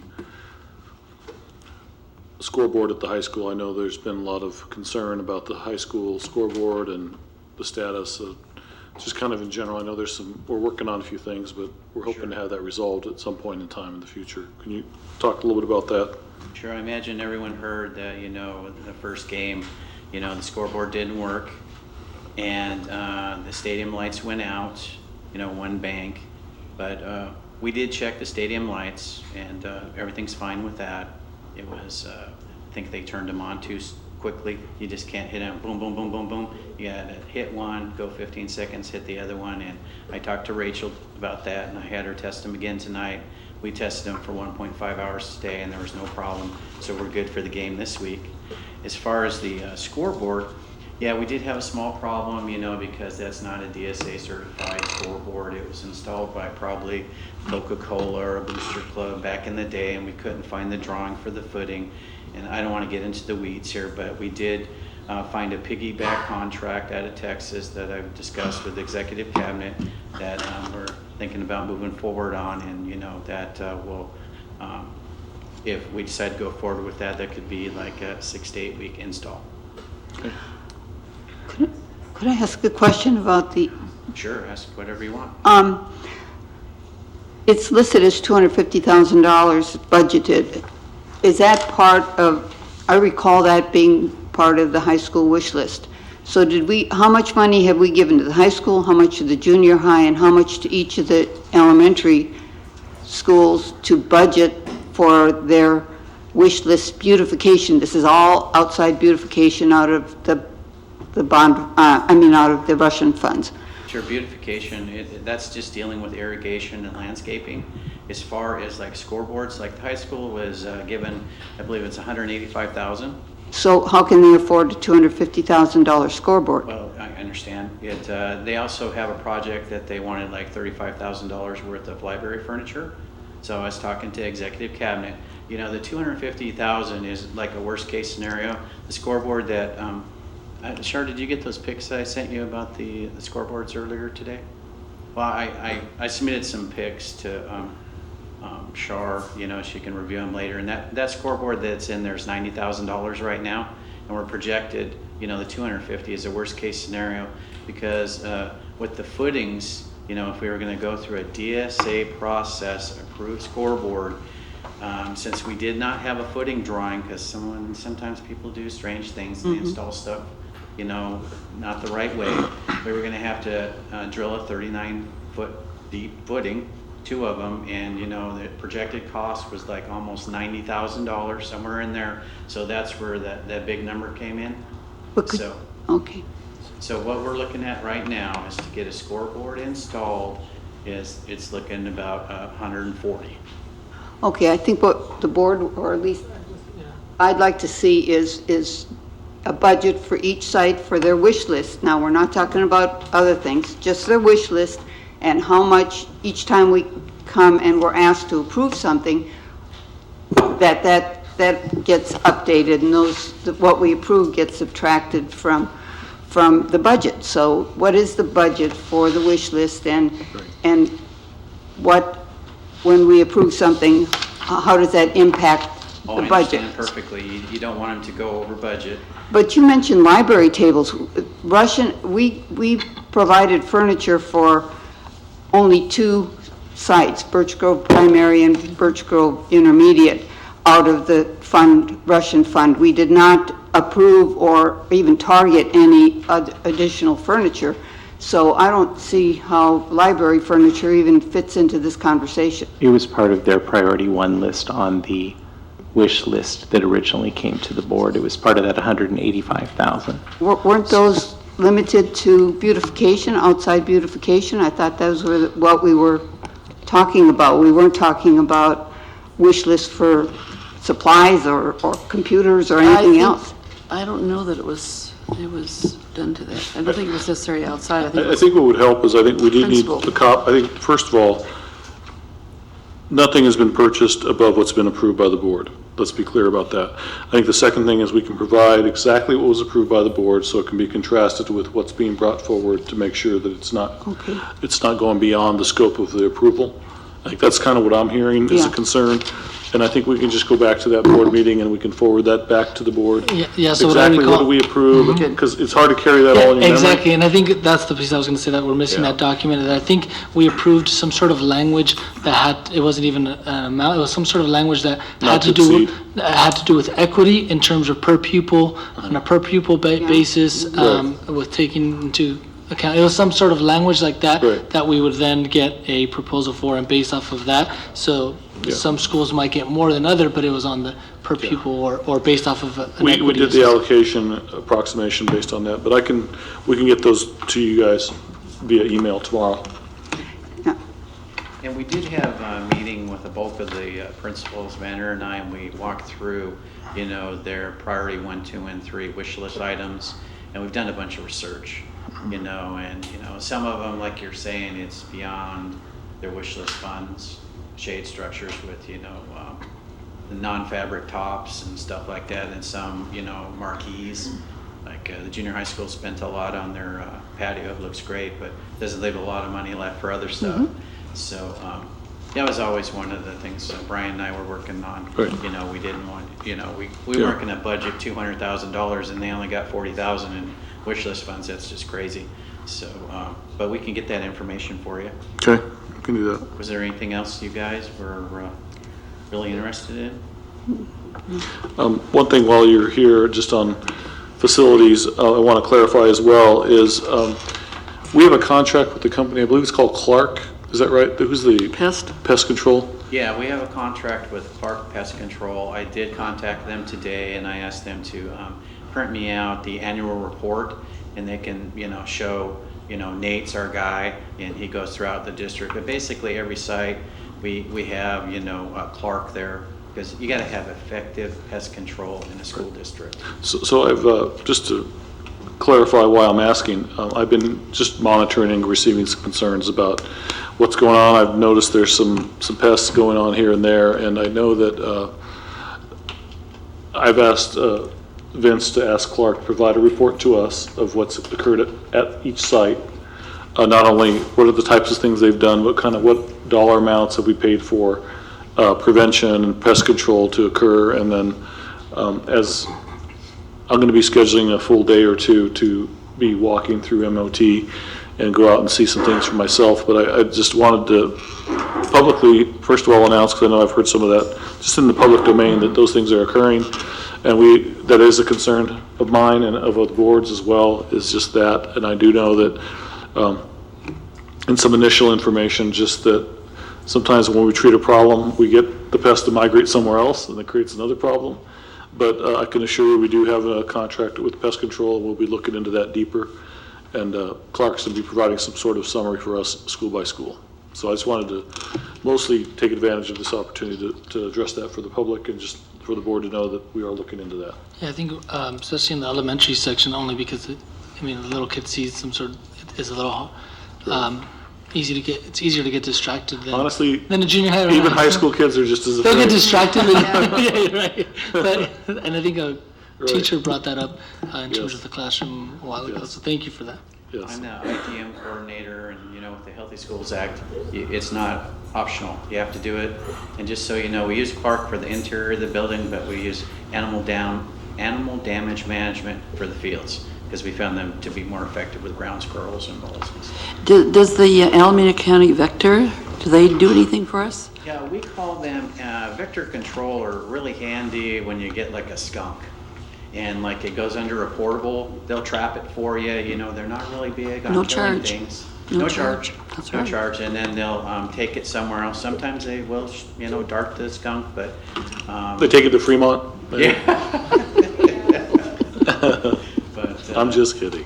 yeah. No, you're not. Vector control quite Sort a of. few times, because we do have some skunks. We actually one time when we were trying to catch a skunk, we caught a possum.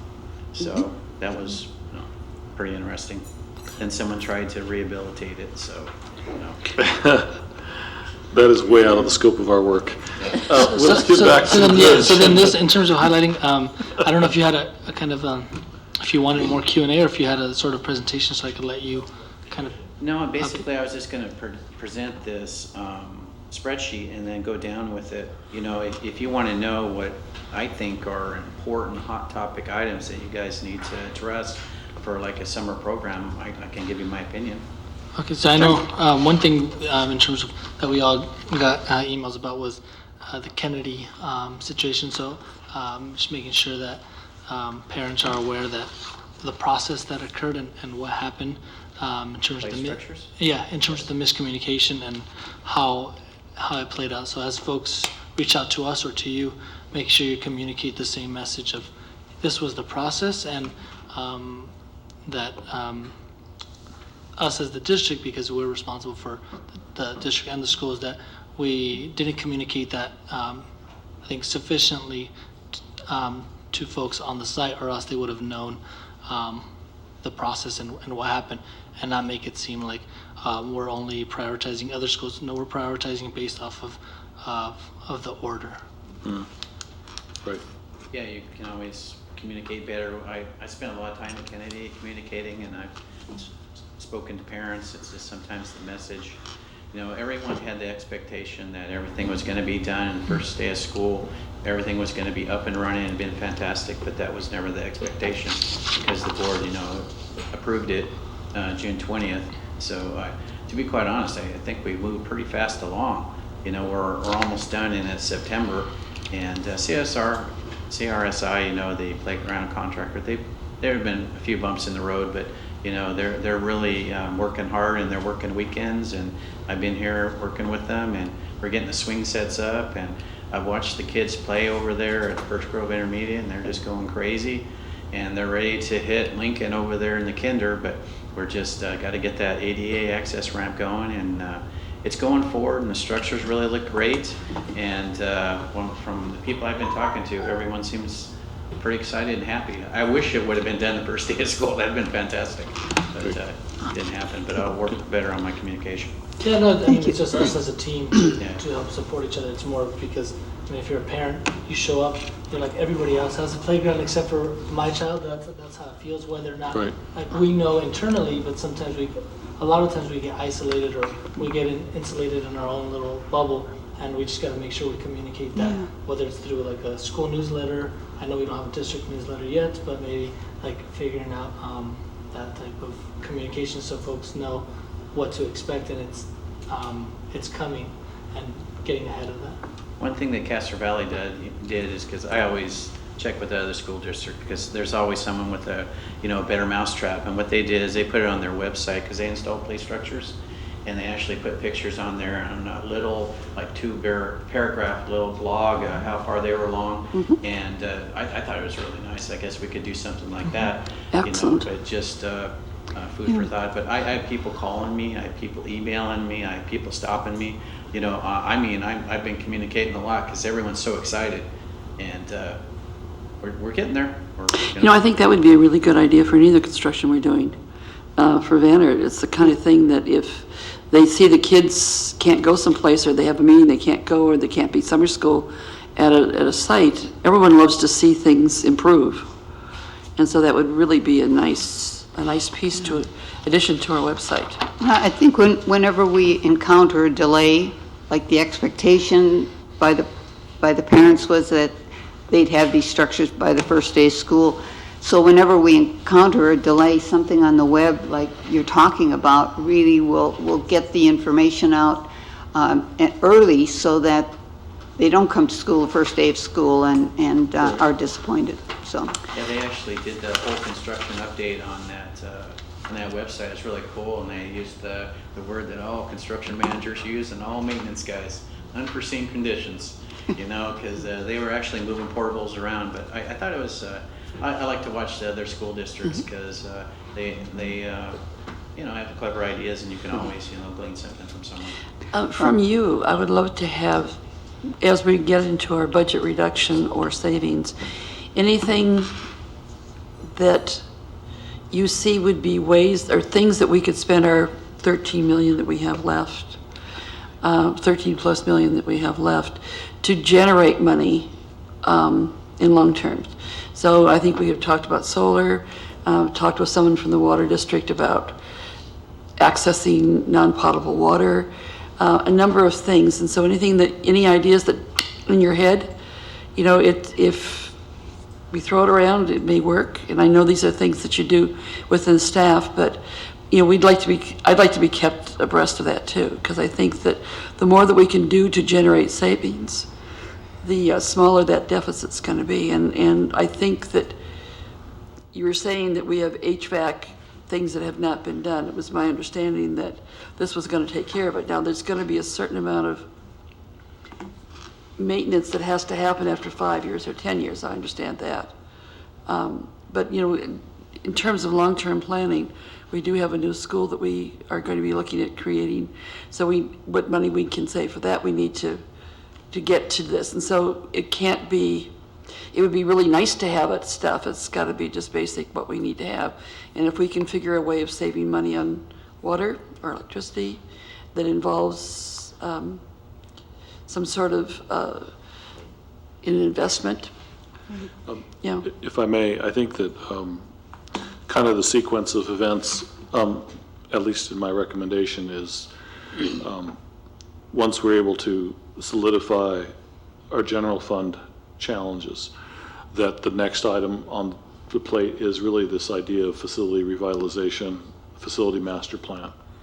I think that that's going to be something we have to figure out what is going to be our process, what is the longer 10 and 20-year plan going out, and a deeper study session, I think. So once we're able to get through the community engagement with general fund, I think that's going to be at the top of the queue, because I think part of it is, although I appreciate Vince's thinking and what's going on with that, I think we have to really look at where do we want to be in 10 years and 15 years and 20 years, and what's our process to get the community involved and excited. And I think about it in terms of even tonight's trajectory of the meeting, as we think about knowing a little bit more that, hey, we do have more students we can engage and keep here.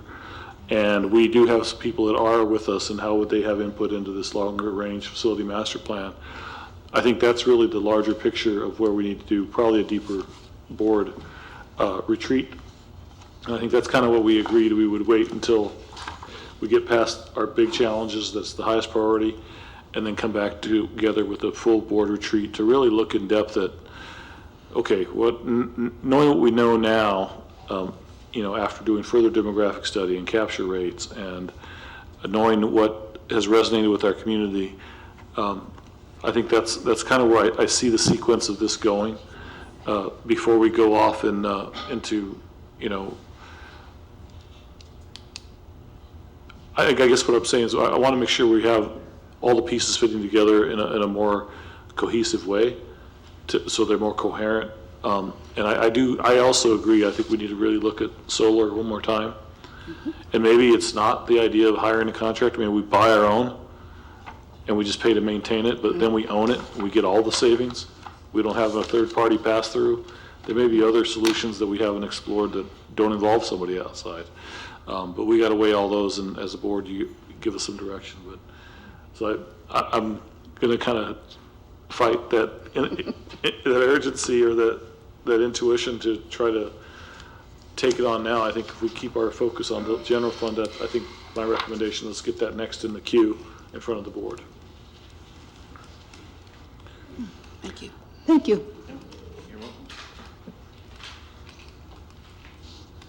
Okay, next we move on to new business, donations. Superintendent? Great. Donations. Let's see the list here.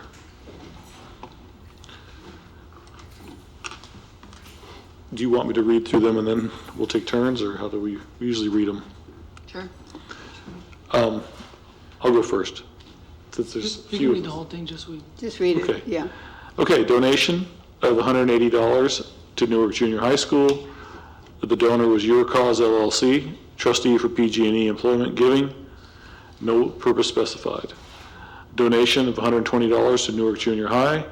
The Benevity Community Impact Fund, not specified. Donation to Newark Junior High School for Wells Fargo Community Support Campaign, not specified. Donation of $11.03 to Newark Junior High School, the Kula Foundation, not specified.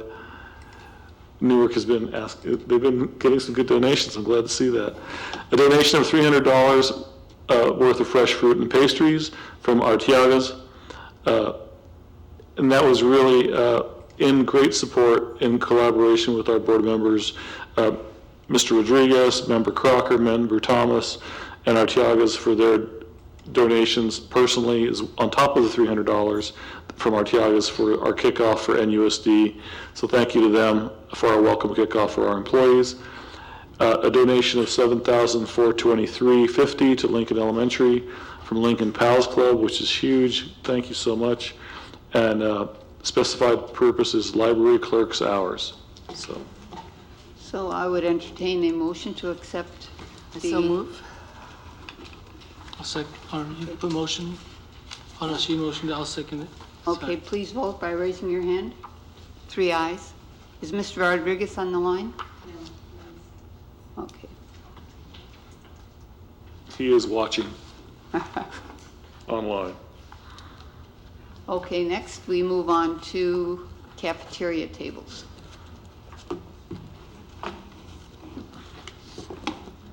So this item is on the agenda. It came to the board once before wish lists actually is part of the original first list of things when the scoreboard was first getting talked about, before the idea of packaging things off into wish lists. We had a safety issue with regard to some cafeteria tables at several elementary schools throughout the district, a total of 17 of them.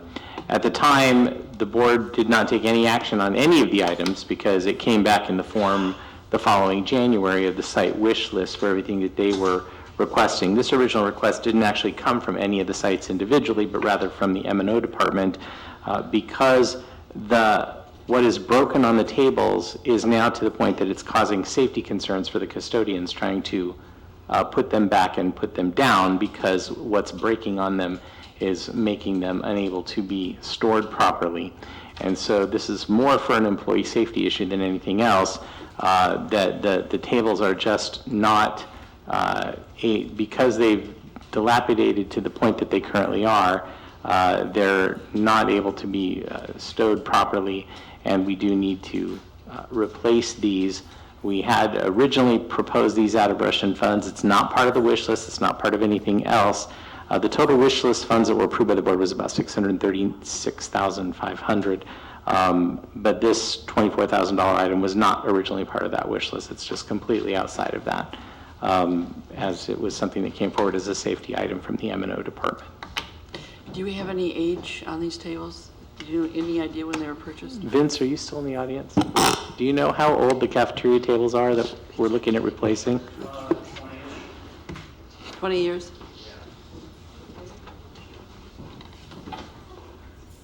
I move acceptance.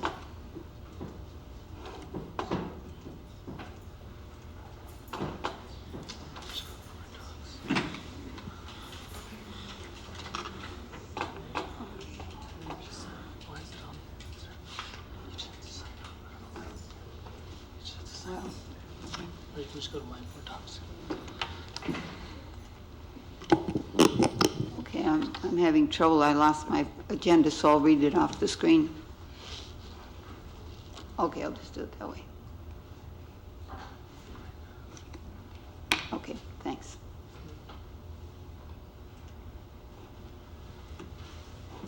Okay. So do we have a motion? I move acceptance. Huh? Yeah, I'm not going to second it right now. You're not going to second it? No, if you want to second it. I'll second it.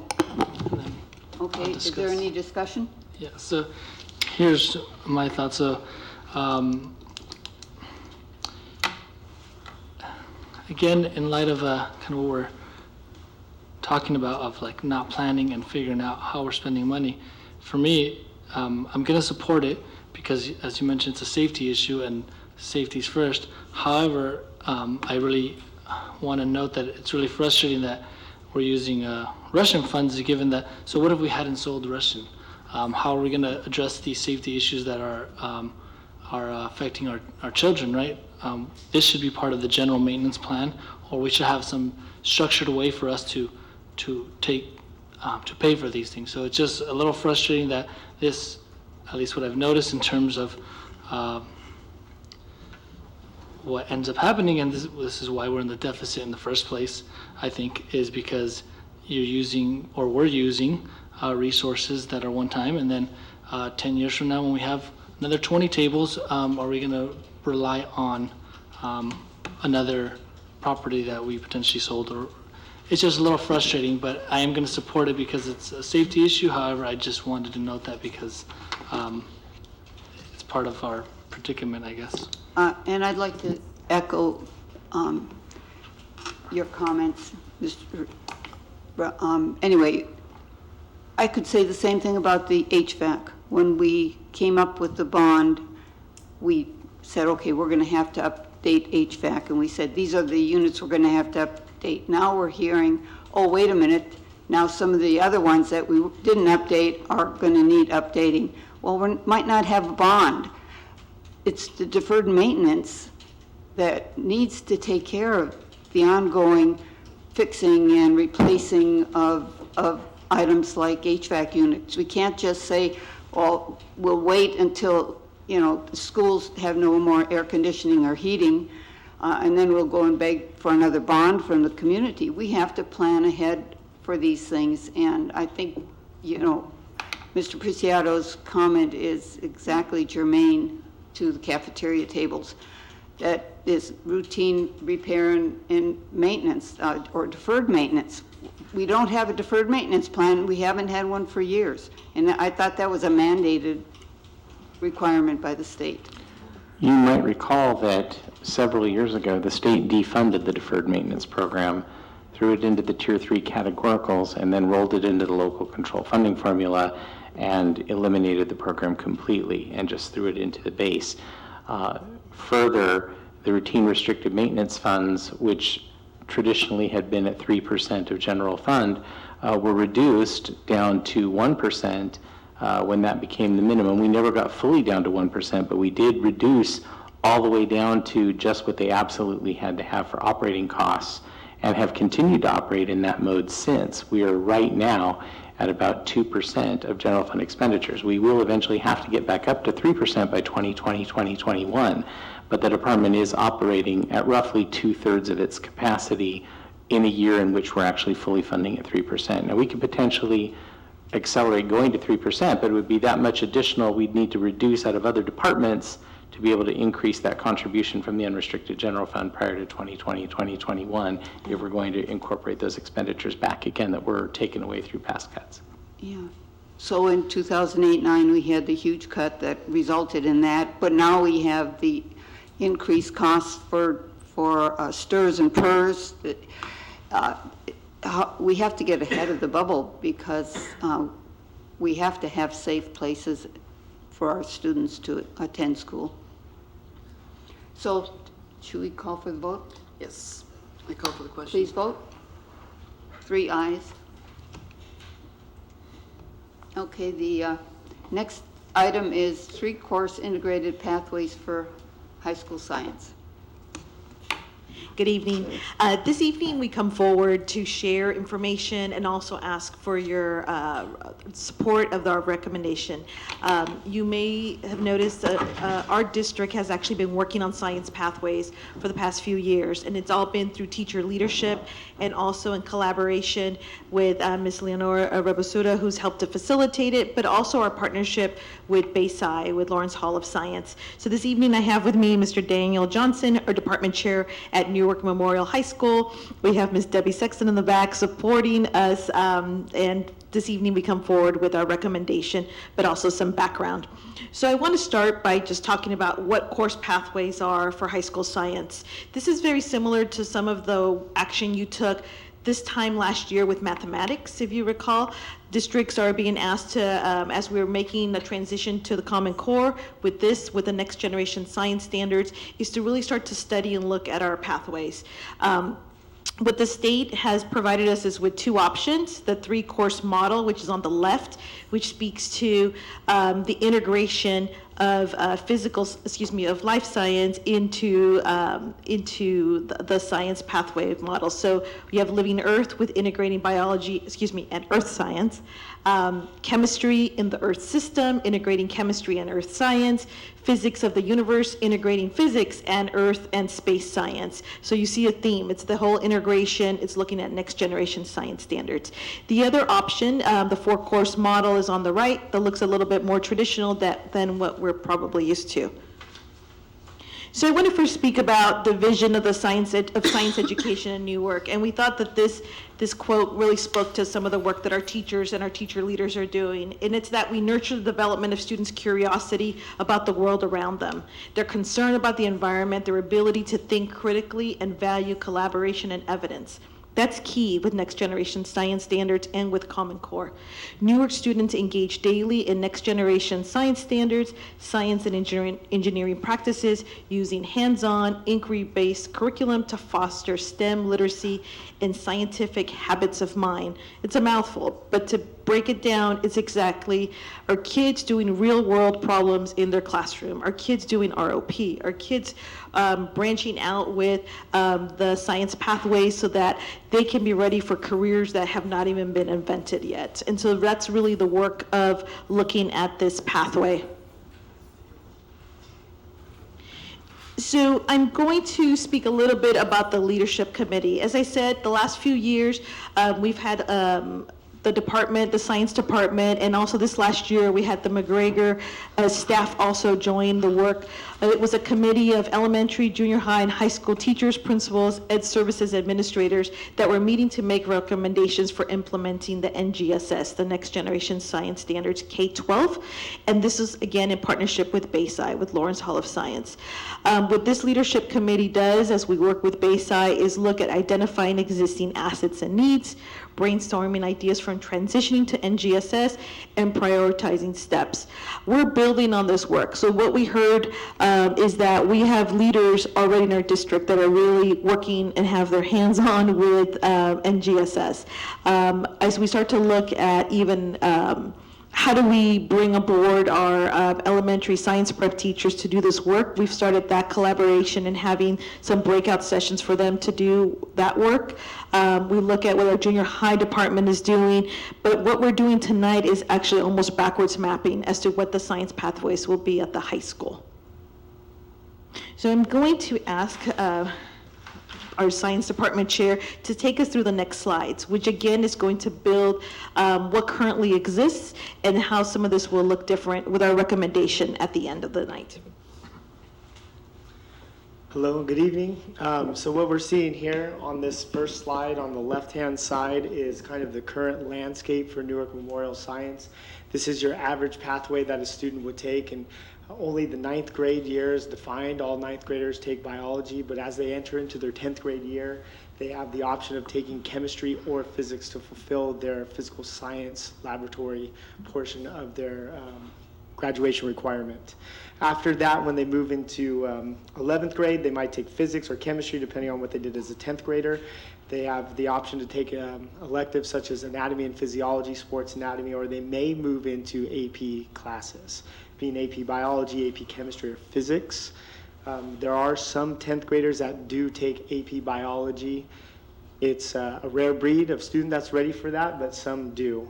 Most students will take AP chemistry or AP physics as juniors or seniors.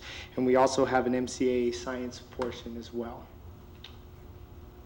Now, so what we've done over the last year is we had a lot of PLC meetings as a department where we met with the goal of trying to determine what our pacing guides are going to be and what resources and materials we may need for the upcoming year as we fully transition into NGSS courses. We also met 4 times with Bayside, and Bayside did a great job of breaking down what NGSS should look like in our classroom and what kind of things that we need to do to engage our students and develop our 3D lessons. The last meeting we had with Bayside here at District as science teachers was on June 9th, where we were asked to go over the Chapter 7 science framework to try and determine what our actual pathway would be for NGSS at the high school.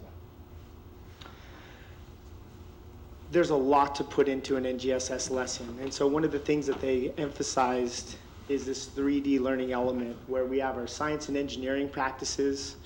Those are 8 concepts that are kind of behaviors that scientists do, where we are investigating and constructing models and trying to get ready for a way to solve real-world problems.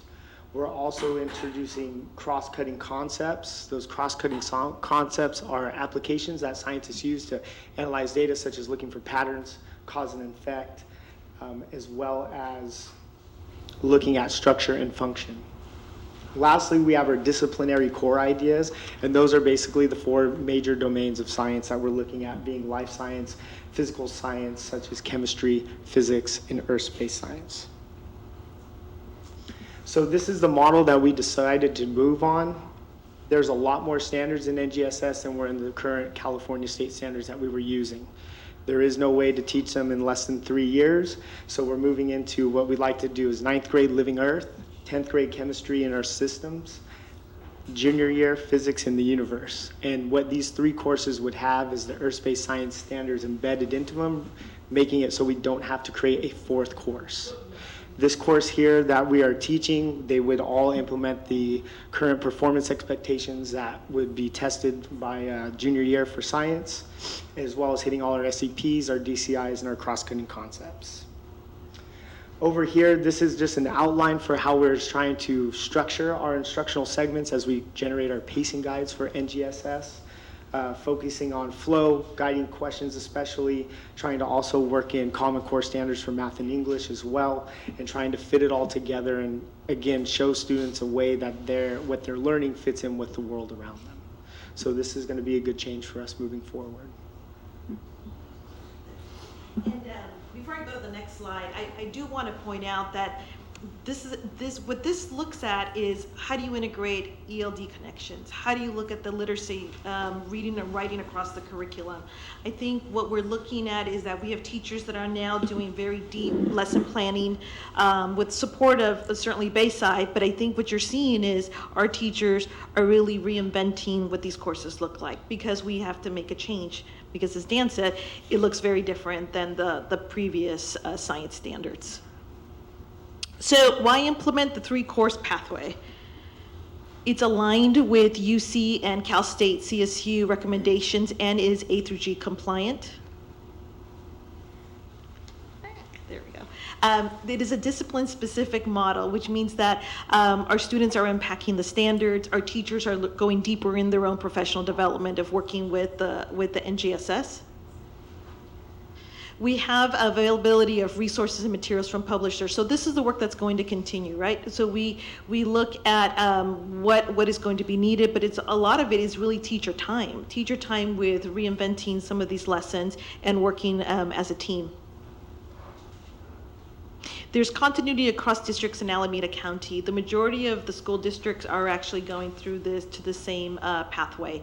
So one of our neighbors actually chose the other pathway and then switched over to this pathway. I won't say which district, but I will say that our students will then have a continuity and be of a pathway across Alameda County, and we'll be able to compete with them. It aligns with a credentialing model, so working closely with the types of credentials that our teachers will need with human resources, and the alignment is there for that also. And NGSS in 3 years allows for APs and other AP courses and other electives. And I'll speak a little bit about this in the next slide, but this is just the first piece of this, because we'll have to look at credits across all of our disciplines also. Go to the next one.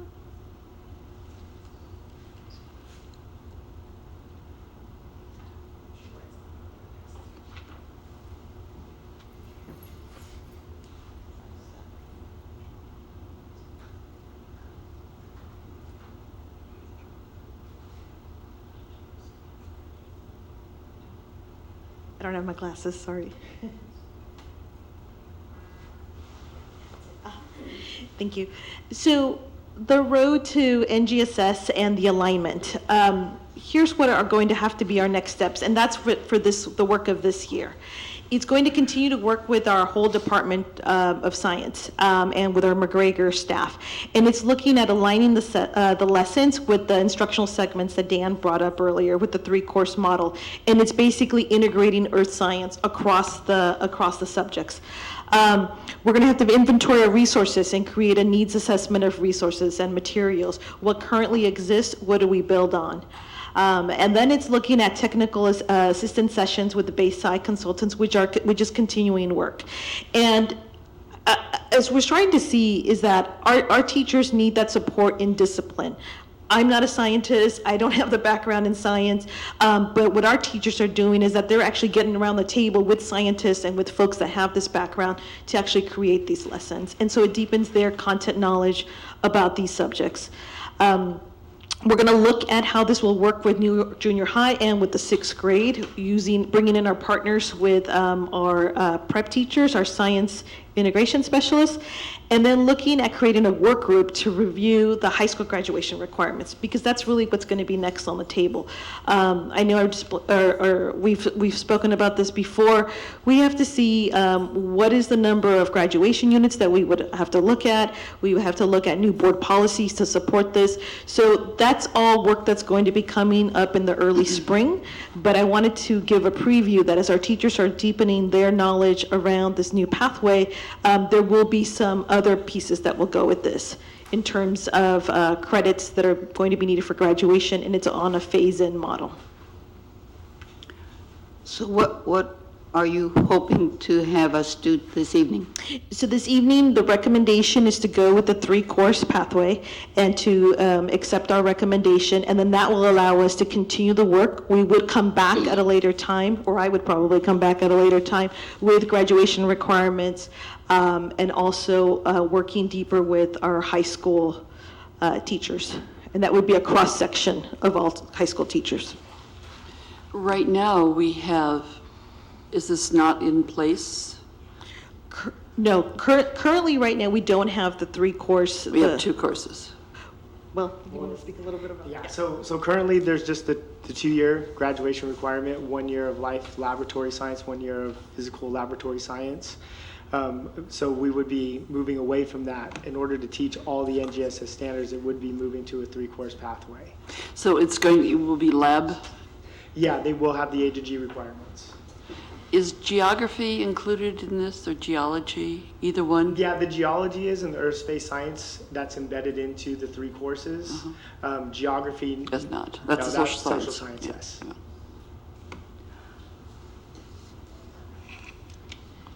So I'm curious to learn about whether or not through this process there'll be discussing like any electives regarding either robotics or the rocketry in light of its national recognition here, specifically in Newark, and then its STEM focus and the fact that this is a draw for folks because of its recognition. So I don't know if this will be part of, I guess physics would be, but if there's a specific elective that would be around this piece. As of right now, the rocketry and robotics is a club. Okay. It is not a course. It was a course at one time, a few years ago, but it was dropped, and I'm not sure why. I don't know if it was low enrollment or not, but it was a course, and it currently is a club. So would it be possible then, or I guess it's more for Ms. Salinas, for if we approve this, that there would be a discussion within your team of potentially having like a robotics or rocketry course as part of an elective? Because it just says and electives in this, but it doesn't outline what that is. So I just want to make sure that if we would support this, that it wouldn't kind of stop that. That it wouldn't exclude it. Yeah. It wouldn't exclude it. I think in order to, and I'll have to learn more about the history is when we had it, it would go through a process of going through curriculum council where teachers around the table look at what the proposal is, and then we look at, as we're building a master schedule, how that could fit. But it certainly is not off the table with approving this tonight. Okay, perfect, because that would be awesome to have an aeronautical engineering course that focuses on that. I have a question. Are you envisioning that the default curriculum for our high school will be that all of our students will take the 3 courses?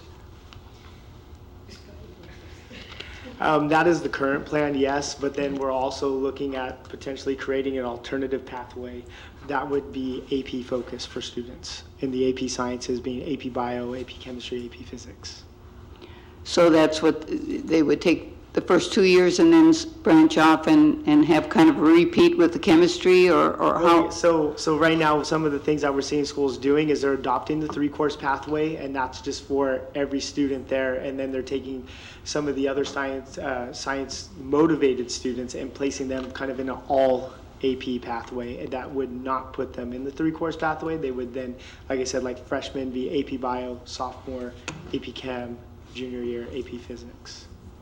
So we would have two parallel paths. That's way down the line, but that's like. Well, we already have all those courses. I mean, I guess my thought is there's a lot that has to happen to implement these, and it's a lot of cost. I mean, right now we have textbooks and a curriculum for the 3-course or 4-course pathway, and it's not going to take a lot of extra money or time to just continue doing what we're doing. But this fits better with NGSS standards, but it's a big leap for a district that is struggling with the cost of, with many programs that we're trying to juggle at one time. Are we just biting off a little too much right now? Should we delay this a little? Yeah. So I think, looking at what surrounding school districts have done, the majority of our surrounding neighbors have adopted this either of the pathways about 2 years ago. I think what we're learning is that as our teachers are deepening their knowledge of their craft, they're ready to work with NGSS. They want to work with NGSS and expose our kids to what they really should have exposure to. Because we have not yet done the full inventory of what's the state of materials and supplies, that's what's coming right now at the same time with our teaching staff. I think what was the focus for our district for several years was actually giving them content support of what they're teaching. A lot of times we focus on pedagogy and we just say, do cooperative groups or, think, pair, share, which is fine. But until you give a teacher really deep exposure to their content area of science or mathematics, then you really see how that can transfer to students. So like I said, I will come back when we talk about actual graduation credits and all of that, but I think the first step is to adopt a pathway. We're not saying we're going to do, AP courses, for all students as a pathway right away. That would have to be something down the line, and with a phase-in model, and we can certainly take that back to the whole team to see how that would roll out. And if I could chime in, there's a couple of pieces that I think we need to address here. One is our current graduation requirement policy is not specific and explicit and clear. So this is a step in the direction of raising the floor and raising the expectations for all students. And I think the word pathway might sound too much like tracking, but the differential that we're saying here is we want to raise the floor and have a better solid way of crafting core so all kids can get to higher concepts and higher application. Now, the way that you avoid tracking is you make sure that students have a choice. But what we're talking about here, and science happens to be the first of the core areas that had happened to be doing this work, so they're kind of more in the lead of adopting an increased core-centric kind of move towards raising the graduation requirements.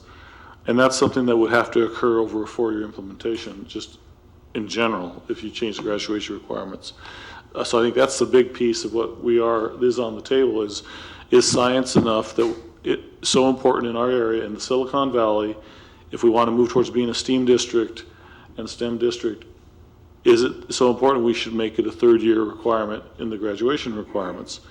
Right now, our policy is silent, and I do know that Letty and I have discussed next steps for being able to really move towards beefing up our graduation requirements. And I mean beefing it up in the sense of not only raising the expectations for the minimum, but also creating a more explicit graduation requirement policy so that drives the master schedule. Excuse me, I didn't mean to interrupt, but we are approaching 10 o'clock. And if we are to continue beyond now, we have to pass a motion, a resolution to continue the meeting. I move that we extend the meeting to 11. We don't have to go that long. That's right. Would you second that? Yeah, I'll second. Okay, please vote.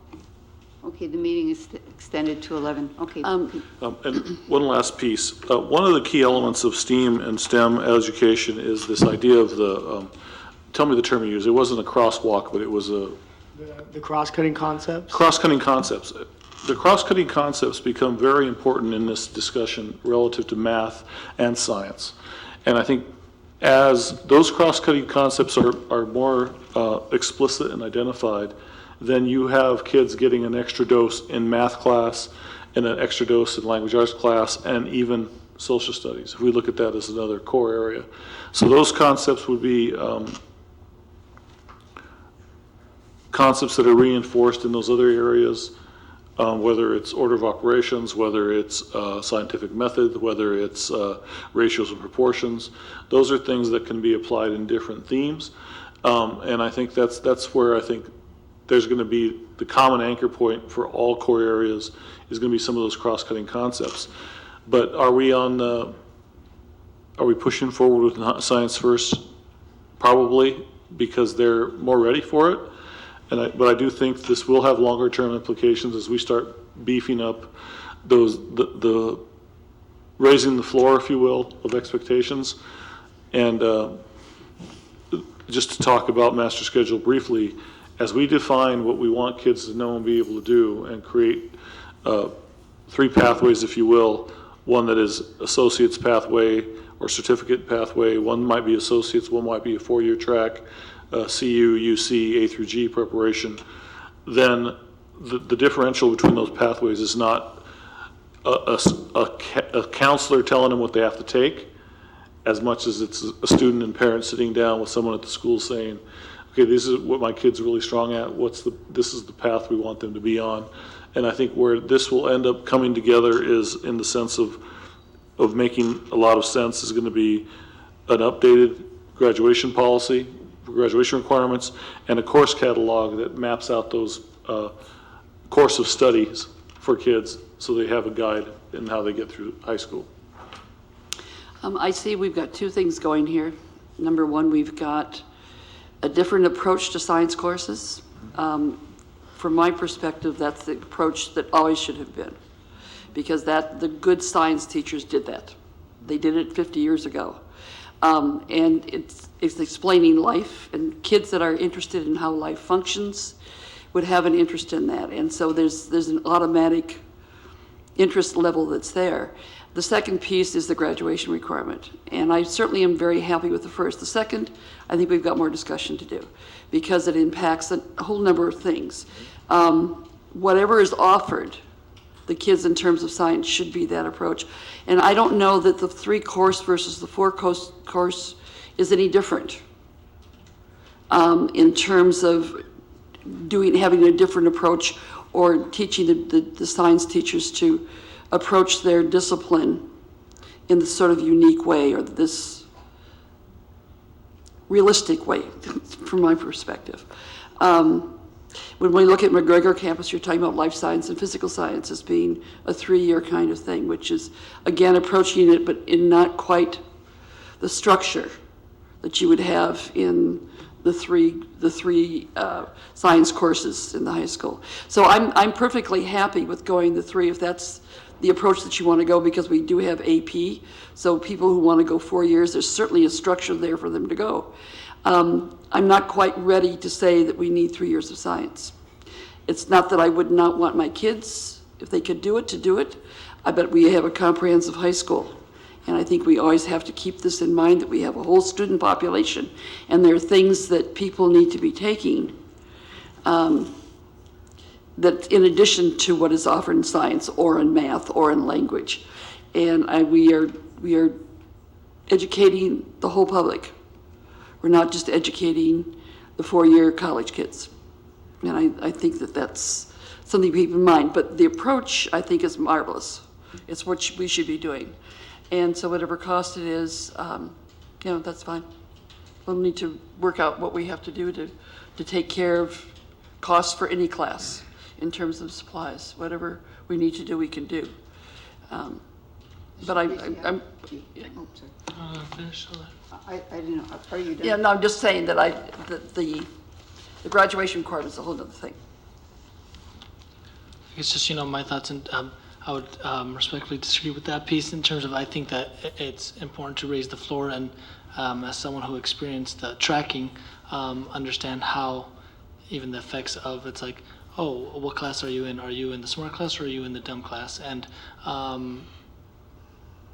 seeing that, I think raising the floor, from my perspective, you're raising the standard that everyone can succeed. Of course, I understand that you have to make sure you set up the structural mechanisms to support students who have different backgrounds, and everyone comes from a different, so not everyone has access to computers or whatever it may be that is an impediment. But I do think that it's important, from my perspective, to raise the floor and to set that standard as a higher standard, so everyone knows that when you graduate, you have the opportunity to, if you so choose to go to 4-year, if that's the path that you want to do. And I also agree with Mr. Preciado that we should raise the floor. A 3-course sequence is, I think, a minimum for our students. I think that our default curriculum should be A to G for every student, and only those students that have extenuating circumstances should be excused from that. And I feel really strongly about that. So that's a discussion for another day, but in the meantime, I can support your plan to move to a 3-course sequence. So can we have a motion? If I could just make one last comment for the team. I would like to see AP offerings at McGregor campus, and I'll work with you on how we can put something together. I don't want those kids to not have a 4-year pathway because they're at McGregor. I think that's really something I would caution you against. Very good. So just to catch that. Okay. So I'll move to approve. Okay. I'll second. Okay, please vote. 3 ayes. Thank you.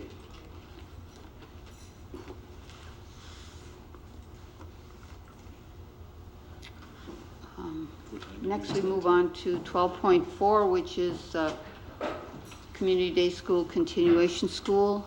I believe this is... Yes, Educational Services is reviewing all of our board policies, and we're bringing forward at each board meeting a group of policies that need some updating.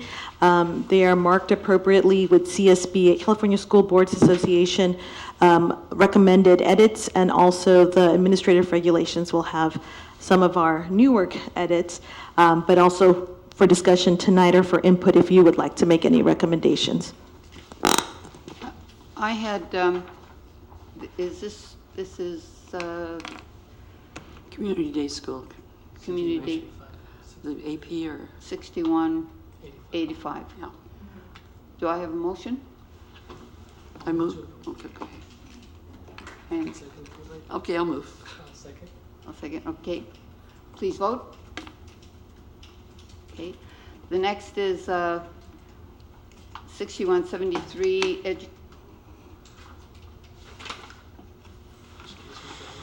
yeah. I just have one comment on that one on the page 8 of 15. There was a change on number 1. It says through the duration of the school year if he, she is in grades K through 8, but that was crossed out and changed to K through 6, and then it says through graduation if he, she is in high school. Should that say if he, she is in junior high school or high school? Since the first one covered K-8, yes. The next one leaves a little... We will make that change. Yes, good catch. And we can move to approve with that change. Yeah, I move that we approve that with that change.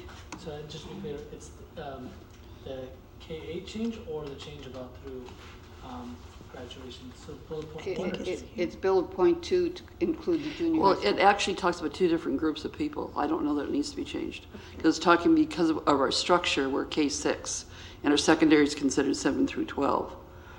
But then it says high school, so that's... So maybe in secondary schools or you could say in junior high grade school, 7 through 12. Because there are 2 different groups there. We can put in 7 through 12, yes. Yeah, but you know, yeah, okay. With that change, I move that we approve this. Wait, just to be clear, so then Member Thomas moved that number 2 would say through graduation if he or she is in grades 7 through 12. Right. And I'll second that. Okay, please vote. 3 ayes. 12.6, Board Policy Regulation 520.2, Title I Program Improvement in Schools. This follows the CSBA recommended policy. Do I have a motion? I'll move to approve. I'll second. Okay, please vote. 3 ayes.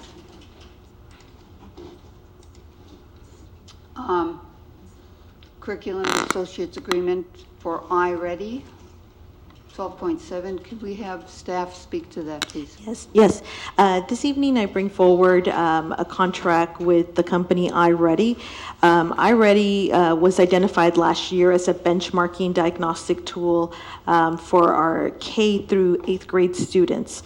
But in addition, last year, there wasn't necessarily a focus on how the lessons were used, although it was used after school at some of our Title I schools.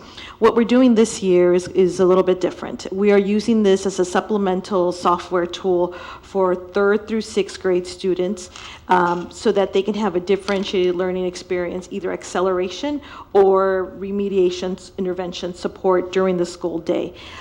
This will only be in the area of mathematics, but that would be only for our 3rd through 6th grade students at all of our elementary schools.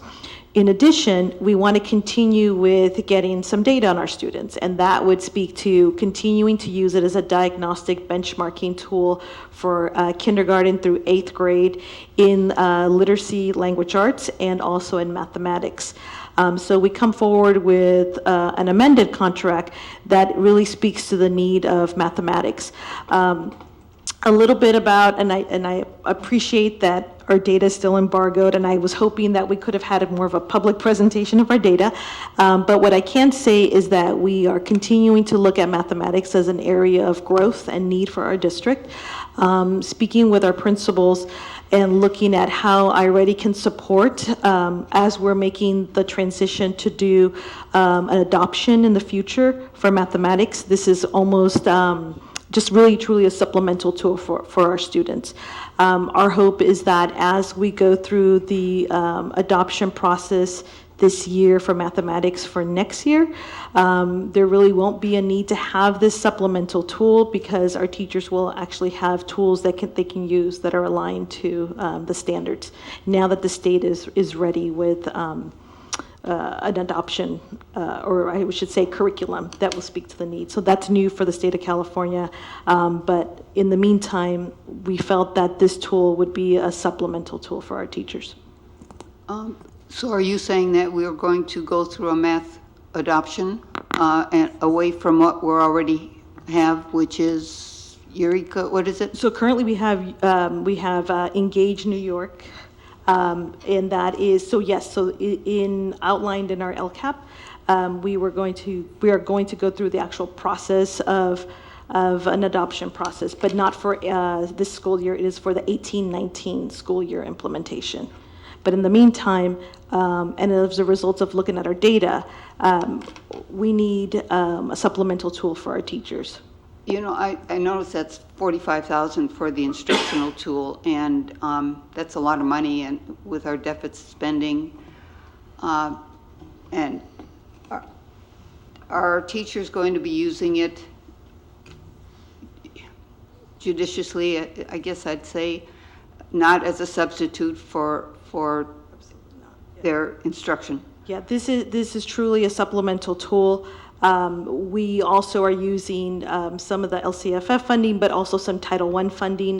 What we're also doing is within that quote, we have some licenses set aside for the after-school program instead of this year working with companies such as after-school, what was it called? Superstars Literacy and some of these other vendors. We're going to actually use our own teachers for after school, and they will use these licenses to extend the work in mathematics with their students at our Title I schools. So there's we're using multiple buckets of money because we're going to use it for two different purposes. So it'll be supplemental to the lessons during the school day, but then continued after school for some students. And all of the salaries associated with the after school, they're all built in the budget. They are. So you're talking about from the general fund, a small percentage, none? This is in the LCAP, and I think I believe, let's see if I can open it up. We have targeted Title I funds and LCFF monies that are identified in the LCAP. Thank you. So I have a question in terms of if this is time sensitive, one, and then two, kind of I'd like that, and I guess to that point would be if we could see in the budget, like for other items, like where it's coming from, or like we're asking to approve this particular piece and it's coming from Title I funds and then general fund or whatever, in light of where we are with the big picture right now, we have to scrutinize every single contract because as we're telling the community that we need to cut, and then we're over here spending. So that's why I guess those two questions for me. The budget information is actually attached to the agenda item. The budget source code is actually the detail strings got put in here, which will just look like a long string of numbers, but I can tell you what the two numbers mean. Where is this? Under budget source on the agenda item docket itself. It's confusing because it listed the whole string. The whole account code string. But what the account code string is telling you under budget source is that the funding is being split between the third set of numbers in each string is the resource code or the funding source. 0500 is supplemental and concentration dollars out of the LCAP, and 3010, which is the second item, that's Title I. So it is split between those, and it was included as an item within our LCAP that's already been adopted by the board. Okay, because it doesn't say like the percentage. For us, I know it feels like, or might feel like nitpicking, but it's really when we go out to the community and we say, look, we're really breaking down where everything is at, and this is something that's necessary for your child's education. So it's like buying a book, right? Like that's where we're at right now with every single decision. Is this like buying a book, paper and pencil? Like, And we could put it in clearer terms instead of long numbers, just That would be nice. call it what it That would is. be nice. And we can put the percentages, I think, for, absolutely. Portions, yeah. so And then it- in terms of time sensitivity, like, would we be able to Yes. put this on the next? Well, my preference would be no, only because we are looking at our assessment calendar district-wide, and we want to be able to open up the window for actually taking the next benchmark assessment, so building on what we did last year. So the longer we wait, that window starts to close, and so we want to be able to give teachers a longer amount of time to test. So in that sense, it is time sensitive.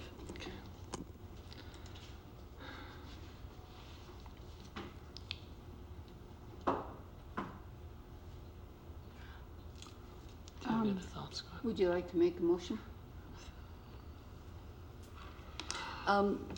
We're talking about $45,000 as compared to, for 1 year, as compared to books. Now, when we talked about getting into software, we talked about having every kid having a Chromebook.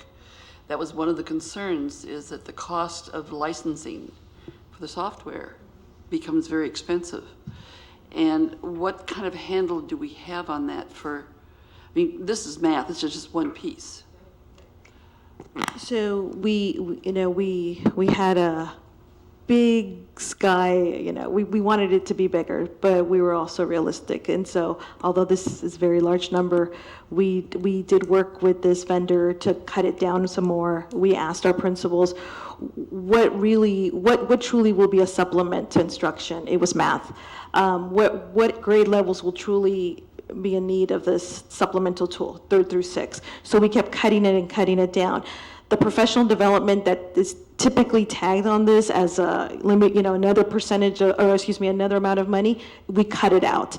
And in fact, the vendor said that they would work with us and give us some free time and all of this other stuff. But we know that we're going to have to be doing the training on this. So we cut out the extras in that sense.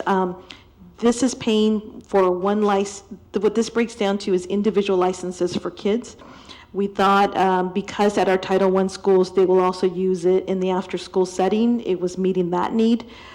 Because during the day, it will also be used for acceleration for students who also need acceleration. That was important for us. And then the fact that we needed to do it at all of our elementary schools. As we went through the LCAP process, we heard from parents, do it at my school, or why her school? We thought it was important to focus the work 3rd through 6th, mathematics at all of our schools. My hope is that next year we won't need this tool because our hope is that with a new adoption, there will be other resources that our teachers will be able to use to really meet the needs of students. Is there a meter on this? So for example, I understand this year that it was used to such an extent that it just kept costing us more and more, and we didn't have a handle on it. Is there a meter on this where they cannot go over the $40,000? That is the expectation. That is what we're working with our principals who are to monitor, and they're going to be directly responsible for monitoring that. I think because, how do I say this? Because it was so open and teachers were just kind of discovering it and really wanted to use the lessons, there was no specificity as to how it could be used. And then it was like, well, you can pilot it. We're not doing a pilot with this. This is something that's 3rd through 6th, mathematics, all elementary schools, but no other, our principals have to monitor that nothing else can be opened. And they apparently contact us right away when that happened. So it doesn't appear that it happened last year, but know that they do contact us in a timely manner if it's used beyond the scope of what we purchase. I'm still struggling. Let me help ease, at least explain the struggle. Part of the progress that we need to do, and this is our core work. All the other stuff we have to cut the budget, this is our core work. And knowing that the math scores are embargoed, Once you have a chance to go through that, you might feel differently. But let me back up. This is a diagnostic tool, and I think what we probably need to do is expand a little bit on what benchmarking is. So this program, and if I'm incorrect, please correct me, is able to identify by student what standards are they progressing at and what are they behind at. And then if they're behind, it helps them get caught up on that standard. Is that true? I would say that it gives teachers real-time data that they can use and then to adjust their instruction. Again, this is a supplement, and so we don't, it's not like it's self-paced, but it's having teachers then adjust their teaching and allow students to do some work on this, but then come back to the core lesson. So it will help teachers identify what are the patterns and themes in the classroom of kids so that they can customize instruction to go deeper in the area where the kids need more help. Is that correct? Yes. So I think that becomes very relevant. And 3rd through 6th grade math, as we start looking at graduation requirements, as we talked about earlier, is a gatekeeper. It's a gatekeeper grade. For a long time, it was only reading, but math is now the new reading at 3rd grade, and they need both. But I think part of what I think is powerful about the diagnostic level of this software is that teachers find it user-friendly, and teachers seem to think that it's something that is relatively easy to access. And at the stage of where we are here in Newark Unified, getting people comfortable with using data to drive instruction and to make instructional plans, user-friendly is valuable. Because if it's friendly, they'll use it and it'll have impact on scores. But I do think that down the road, we might find a better piece of software or another way to do it. But for right now, we really need the scaffold for some of the teachers that are just, they're not afraid to try it, and I think they're starting to get excited about it, and I think we got to keep that momentum going. Could we delay it? We could. And then I would ask you to really take a hard look at the scores, and is that the best measure to take right now, knowing where we see the scores that are embargoed are. But I would say that it helps us identify kids that need acceleration, kids that need intervention. And I think one of the key things here that I want to outline for you that's in the language is there was a process and where Letty led the group of principals in elementary through digging into the data real deep and saying, okay, what are the areas we need to focus on? What are teachers asking for? So in large part, I think this is a little bit of a response to what our teachers are asking for and what they need. So I just wanted to just kind of give you that bigger picture because, yes, it's a lot of money, but that 45,000 will impact how many students, roughly?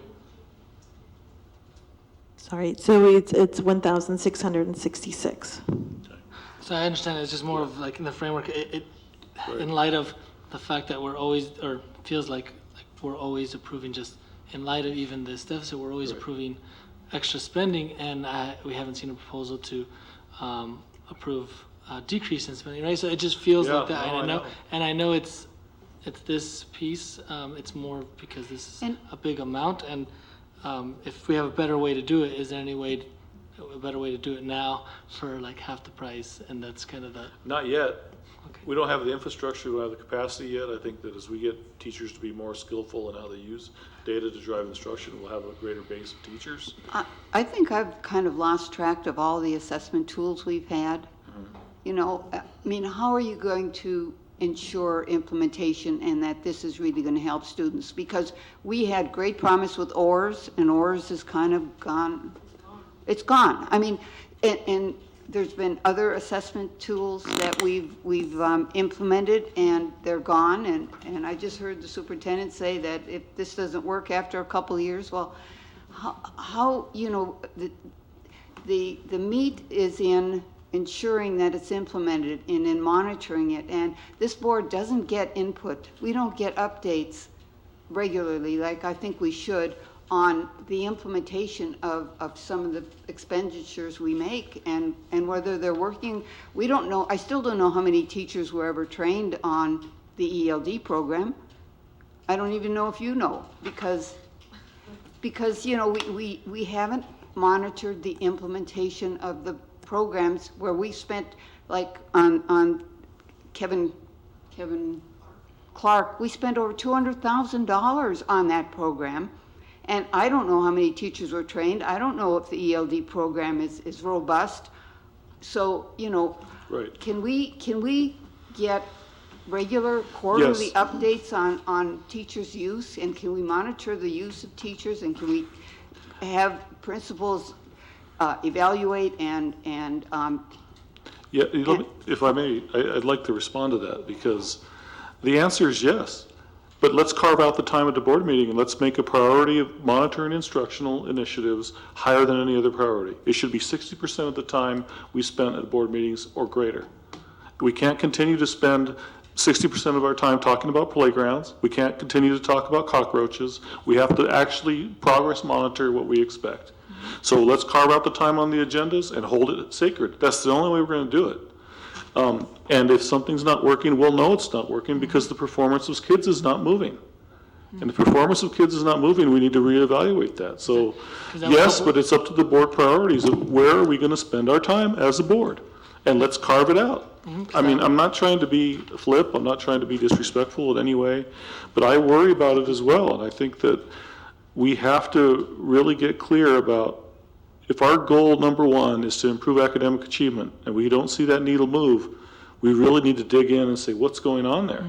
But I think as superintendent, I really need us to say, this is the big priority. This is goal one, improving academic achievement. Let's make it 60% of the time we spend with the board. And that's how we'll start moving the needle, I believe. But That's great, yeah, because then we can monitor all the programs and saying like. But it's 11, we could easily go with this till midnight. And we probably need to. We probably need to right now. And I think that, but I think that, seriously, as the board, if this is going to be a priority, then let's follow that and let's carve out the time in the board setting to do it, because we get to the place where we're carving out time on our calendar at the end of the meeting and we're looking for a time for a meeting and we can't make it. I think that if the new normal is we know we're going to go to midnight, we come in with a little sack lunch, let's do it. So I'm willing to do it. I think that I understand the frustration in that what the past has been. And I understand the frustration in the scores not moving and not getting the return on investment that we've hoped to have. But I think we have to really focus in and make a decision as to, okay, we've already talked long enough about sprinklers. We got to get to priority one and make that a priority in our agenda. So I'm open to suggestions and however we can do it. And in the end, I work at the will of the majority of the board, and whatever you guys want me to do, we will. But I worry as well. I think that it's definitely given the fact that math in elementary school needs to be taught differently. I don't think there's anybody would disagree with that. And because of in all school districts, it's not just Newark. And I've heard good things about iReady. What bothers me is the fact that this is how people are making big bucks. Yeah. And the fact that it's not available to us at a reasonable amount for something that's already there. Someone is making their million on this, whoever designed this.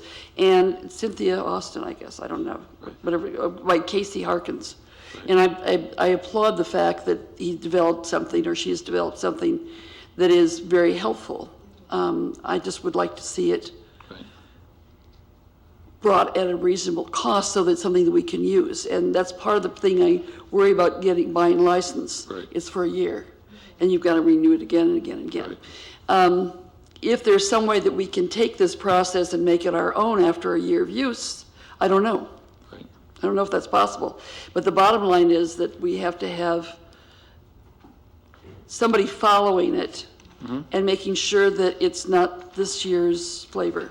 Right. And this was in the LCAP. It was approved in the LCAP. It was improved. So just so it's not totally new, I think that that's important to say. But I just think that we're in a position of triage, for lack of a better word. And I think that as we triage, we have to think about, I worry a lot about our math and literacy scores and why they're not moving, or why they're flat or not moving enough.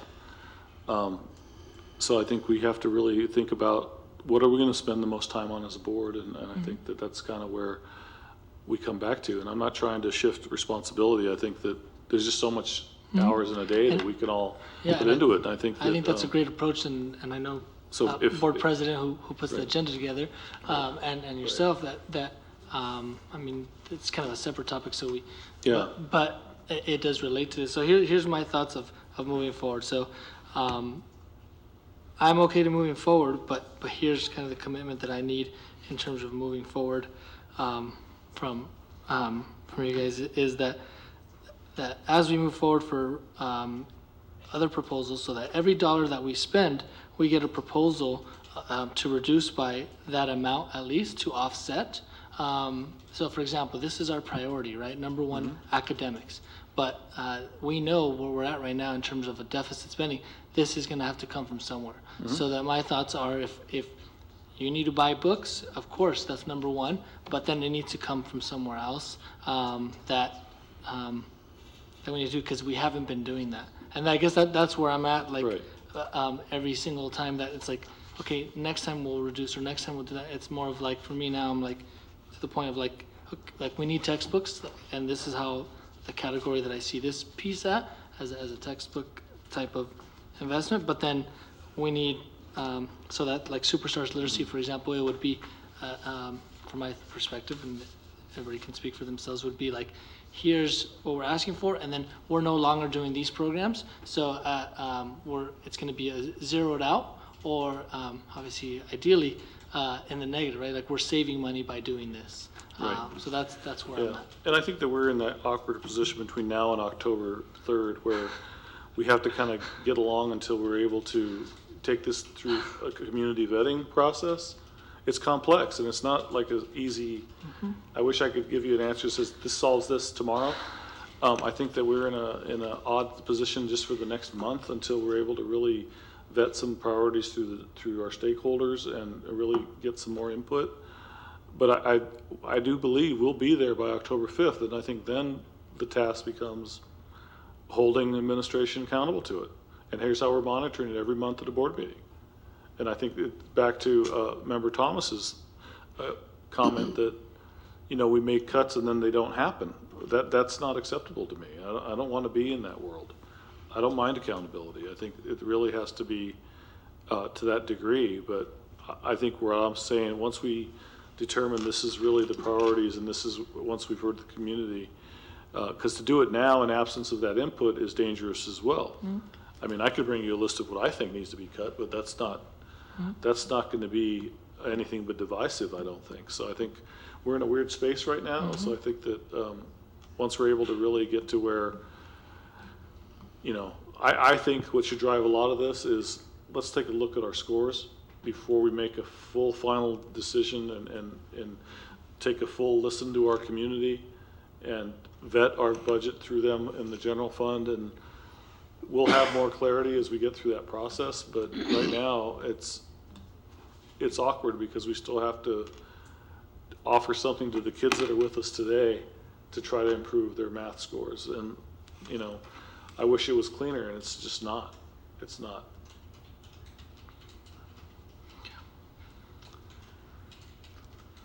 Okay, I think I can agree with the caveat that Member Preciado throughout is that any new money we spend, we need to balance that with something that we know we can't afford, that we'd like, and make sure we balance that out with a cut. And I'll commit to October 5th, we will have that. October 3rd, we have to have it. It's not even a question. We're required to have it. Okay, So obviously, I just want to make sure that we have, I know it's long when we're having this discussion, but when we go in the community, we're saying, we're not going to be like, oh yeah, we just spent close to $100,000 on this program, and then we're cutting $5 million, so we're cutting all these other things. So people are going to, just as a perception piece, want to make sure that we're having this conversation. We say, look, this is like getting a textbook. So we need this in order to be able to improve our scores. And our number one focus is our children's academic success, and that's what we're focusing on, and this is part of it. So that's why we justify that. So then in the future, we're not, we wouldn't be, or I wouldn't be supporting like $30,000 on tables, right? You know what I mean? In light of the fact that we're deficit. And I think you make a really good point that we could also do through board docs where we need to link these items to which goal is it supporting. And that was a function of board docs. I think we can implement now that the board's given us our 3 strategic imperatives so that we can do a quick poll on what have you done to further goal 1, goal 2, goal 3. I think that's something we could do to help us with that communication with the public as well. I'd like to point out that it's between $28 and $30 per pupil for the licensing, and that's for 1 year. Yeah. That's a textbook that lasts 5 years, 8 years. Yeah, that's expensive. So this is my concern. I think diagnostics you have to have. I think it's a different kind of thing because you need the benchmarks. But in terms of the student licensing, I think it's pricey. Right. Yeah. And It is. based on diagnostics, it's got to be used to be effective and cost effective. And if it's not used, and if our principals aren't monitoring teachers and ensuring that it's being used, it's money down the drain, like with a lot of other programs we've implemented and they've gone away quietly. You know, if we had proof, because we've been using this, right? If we had said that this is what's happening with kids, this is jumping them 2 and 3 years or a year and a half, whereas other methods they're floundering or they only get a half a year's thing. If there was proof that this was really outstanding, then I think it's a whole nother thing. If it's really effective. And unfortunately, I don't think that's the data that we had in terms of full implementation. The schools that did use it, I could speak to Graham and to, I believe it was BGI. They did have results with their students. And I'd be happy to kind of send what I can through, and I get communicating what the updates are through the Friday update. But because we did not have it, you had the teachers opening up because they were able to open up the lessons. It wasn't like a full pilot. I hate that word. It wasn't a full pilot or implementation. In terms of the cost of a textbook, yes.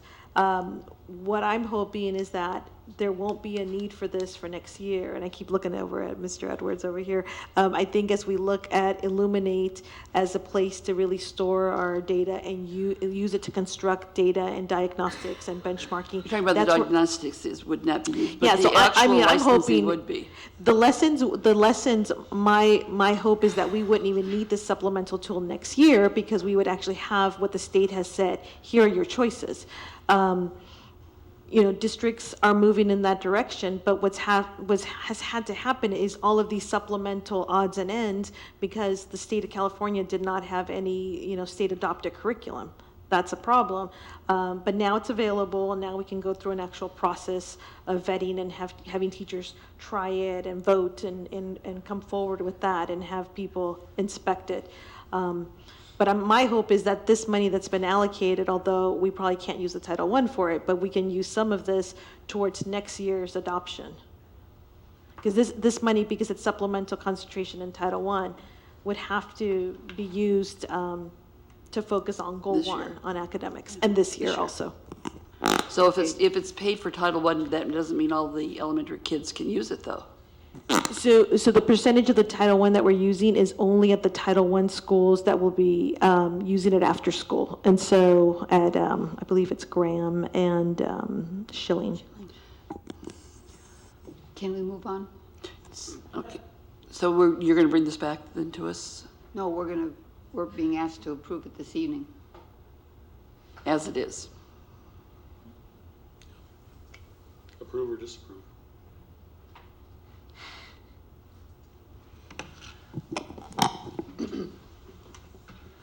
Yeah, so I feel like I put my 2 cents in terms of moving forward of where where I'm going to be moving forward. So I'll move to approve it, and then where I stand in terms of the next piece. Yes. I'll second that. please vote. 3 ayes.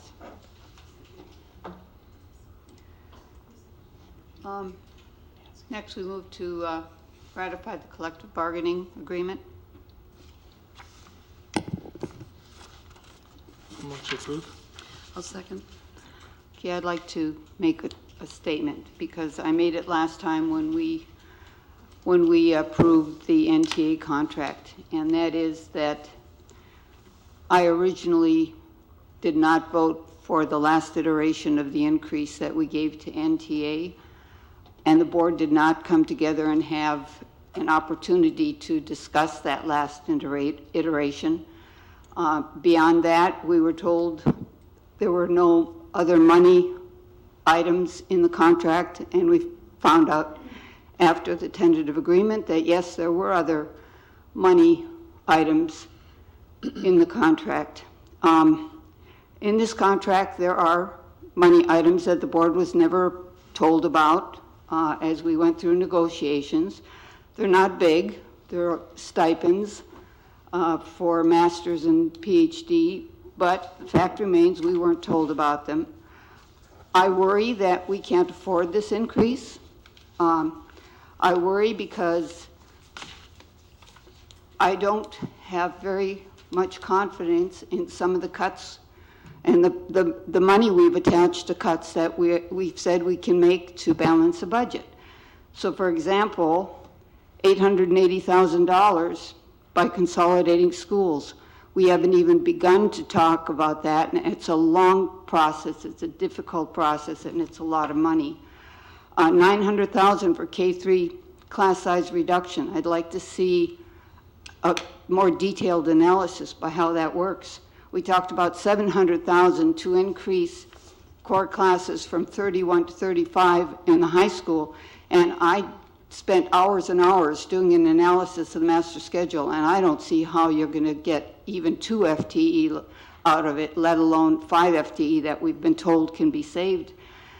I really worry that we always put the cart before the horse. Our teachers, our staff, our classified staff, they deserve this increase. It's more than what we got in the cost of living. It doesn't take into account the increase in STRS and PERS, but they really need it. And by the way, we will follow through and we will make the cuts that will make it possible for us to afford it. And just to give you one example, I'll pass this on to our CBO. I've had on the list that we need an overtime report. We need to manage our overtime. And this report from 4 or 5 years ago is the last one we've gotten, and yet it's been on my list of board requests. It's a way for the board to provide oversight and make sure that we are monitoring expenses. If we don't get that report, how do we know if we're monitoring expenses? We got a $186,000, I think, bump for adult education, and the $100,000 that we were using out of the general fund to fund adult education didn't go away. And then they went out and bought $20,000 in whiteboards. Was that part of smart boards? I mean, I'm worried that if we're getting off on something. Well, I think it's about approving something that we haven't thought out ahead of time, and I'm going to approve it, of course. But I just need the public to know that I have grave concerns and that this board needs to hold this district accountable for implementing the cuts that we approve. I'd like to make a comment about this. I think that we are a service industry. It's people that we present to our kids. The other things are secondary, and we have got to have staff that is compensated in a way that we can keep our staff. And that was part of the issue that we had during negotiations, is that we are bleeding people. Although 85% of our district budget is staff, and we have to use what we have more wisely. the actual contract itself seems to me to be fair. And I think if we don't have a fair contract, we do not have people in the district that are working that are going to be able to stay. Right. I'd like to comment as well, if I may. I would say that hold me accountable. Finish my evaluation, give me clear direction, tell me where to spend my time, and let's get it done. That keeps getting pushed to the next meeting, pushed to the next meeting. Bring some accountability to me, and if I don't get it done, I'll be gone. And if I do get it done, I want us to go forward and be successful. I'm here, I'm committed, I'm not looking for a job, but to keep hearing you say that it's not getting done, we're not holding people accountable, hold me accountable. But finish the evaluation, give me clear goals and direction, benchmarks, and let's spend time on it at every board meeting and make it a priority. Because I think at this point in time, it's time to, let's get real, and let's give me some clear things, but don't ask me to make priority one, and spend 20 to 30% of my time on something that's not related to priority one. I don't want to be whipsawed into doing everything, and I can't direct staff, and I can't lead an organization with that. So that's what I would ask. In exchange for what you want, that's what I need to do my job. I agree. I move the question. Well, it was already moved and seconded. Oh, okay. I call for the Please question. vote. Okay, next we move on to board meeting dates.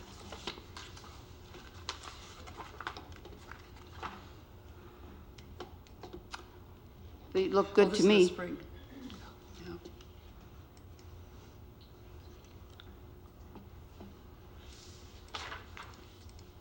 Is this going to be enough meetings for us?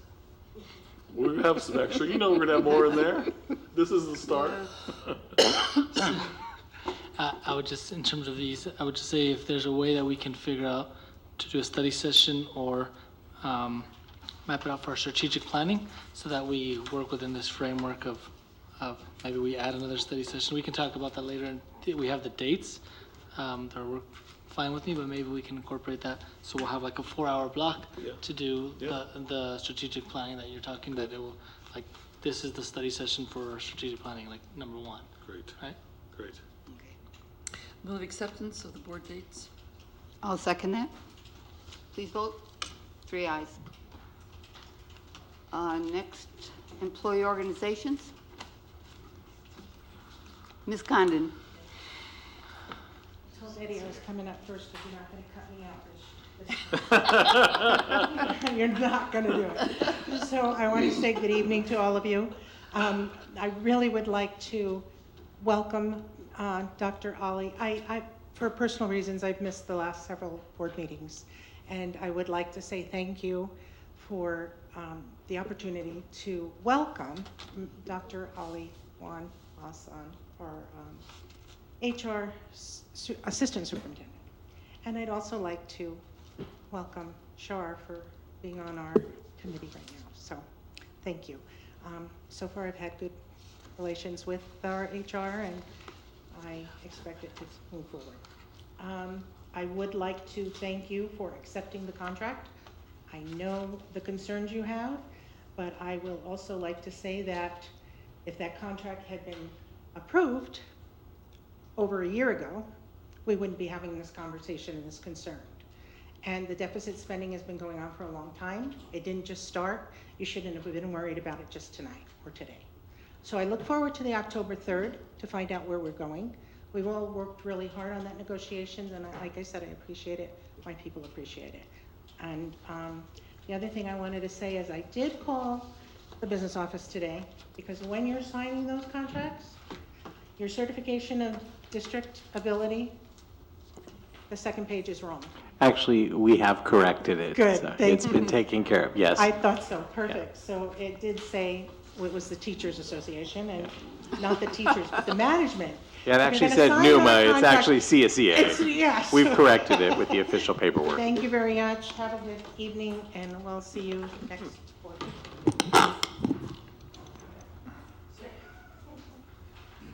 Yes. Hi, everyone. Hi. Hope you all had a wonderful summer. So just before the district, the all Newark district kickoff, Newark Teachers Association had the opportunity to welcome our newest teachers, and we're proud and honored to welcome our new teachers as well as our returning teachers back for a new school year. Through the stress of the first few days with sudden assignment changes, blackouts, air-conditioned-less classrooms, I'd really like to thank Dr. Wong and Superintendent Sanchez for their quick and decisive action. Their respect for the teachers and staff and the hard work that they put in is really refreshing, and we really appreciated everything you all did during those tense couple moments. We're also very pleased that the district has invited NTA to join the advisory meetings as we discuss the budget. We realize that tough decisions and great opportunities are on the horizon, and we're truly pleased that NUSD will include its labor groups in these discussions. Now for something a little bit less fun. I would like to, however, bring to the board's attention certain shortfallings that we have in our commitment to provide all children equal access to education regardless of immigration status. With our students at new risk these days, our students should not have personal information such as their country of origin on their student schedules. According to Resolution 2041 passed last school year, by the board, it states that we will not collect or keep data that puts students at unnecessary risk. And so I would just urge the board to assess the information that's so readily available and to see if it's truly necessary to offer our students a safe and world-class education. Thank you very much. Thank you. Good. Country of origin, is that on? We'll check. Remember, Thomas, we got to move on the other pieces. We have 10 minutes, so let's. Oh, we have 10 minutes, so let's move on. Okay, we have. Is there a NUMA? Anyone from NUMA? Oh, is there someone here from NUMA? No. Next, we move on to the consent agenda, personnel items. I'll move to approve. I'll second. I'll second that, and I'll third it. Please vote. 3 ayes. Okay, consent agenda, non-personnel items. I'll move to approve. I'll second. Please vote. 5 ayes. 3 ayes. 3 ayes. And next, committee, Board of Education committee reports, announcements. Oh my gosh.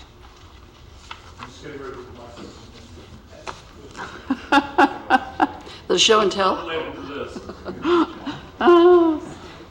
So we begin with Ms. Crocker.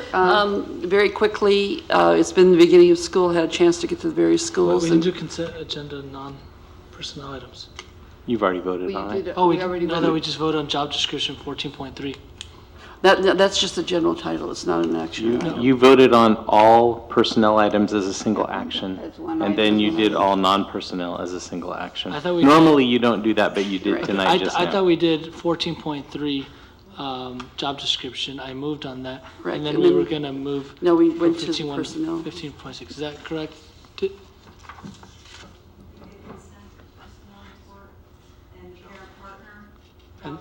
Yeah, and that's it.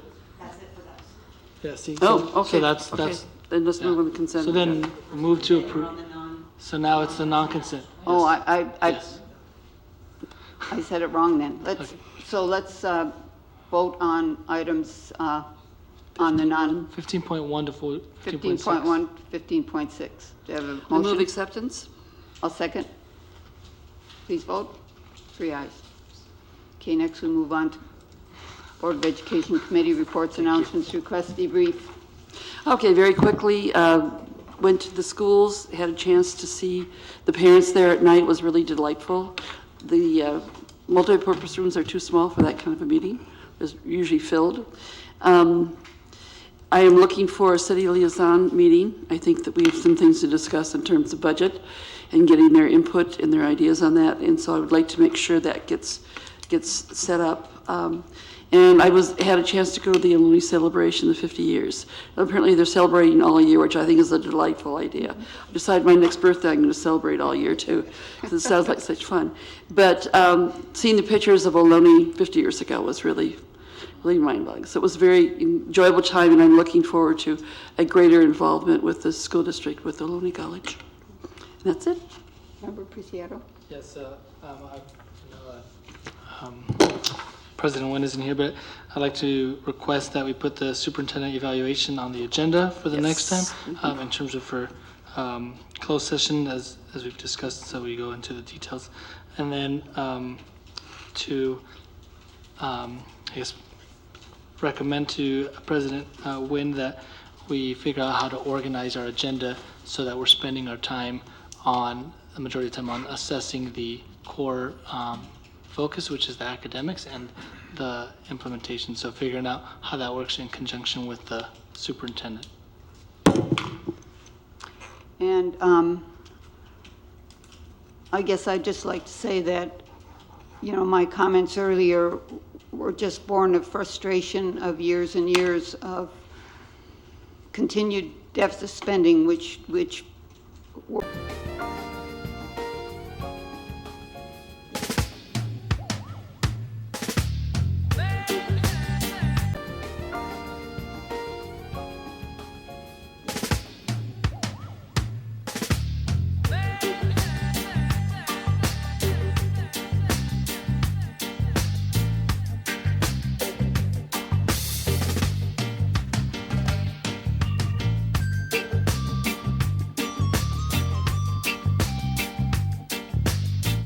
employee appointment, and also a conference with labor negotiator. No action was taken. Would you please join me in the Pledge of Allegiance? I pledge allegiance to the flag of the United States of America and to the republic for which it stands, one nation, under God, indivisible, with liberty and justice for all. I believe our board president is on the way. Is that your understanding?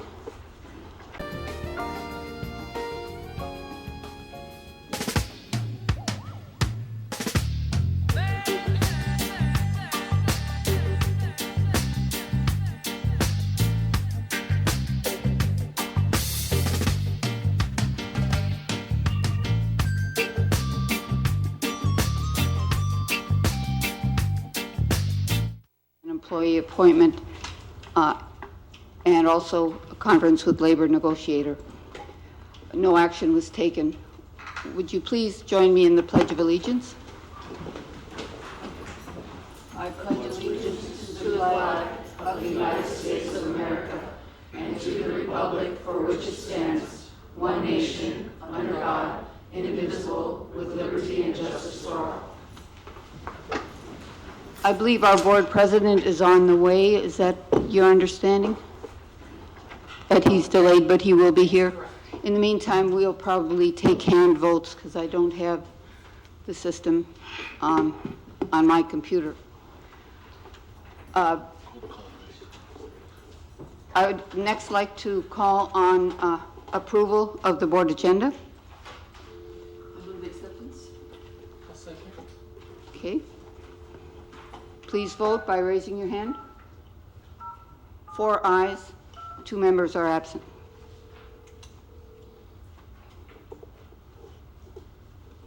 Next, we move on to student reports. Superintendent, do you want to call on our students?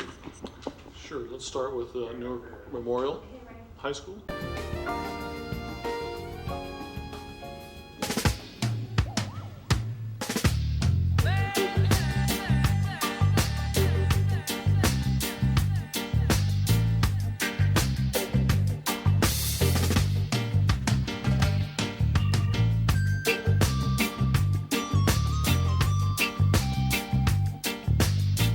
Employee appointment, and also a conference with labor negotiator.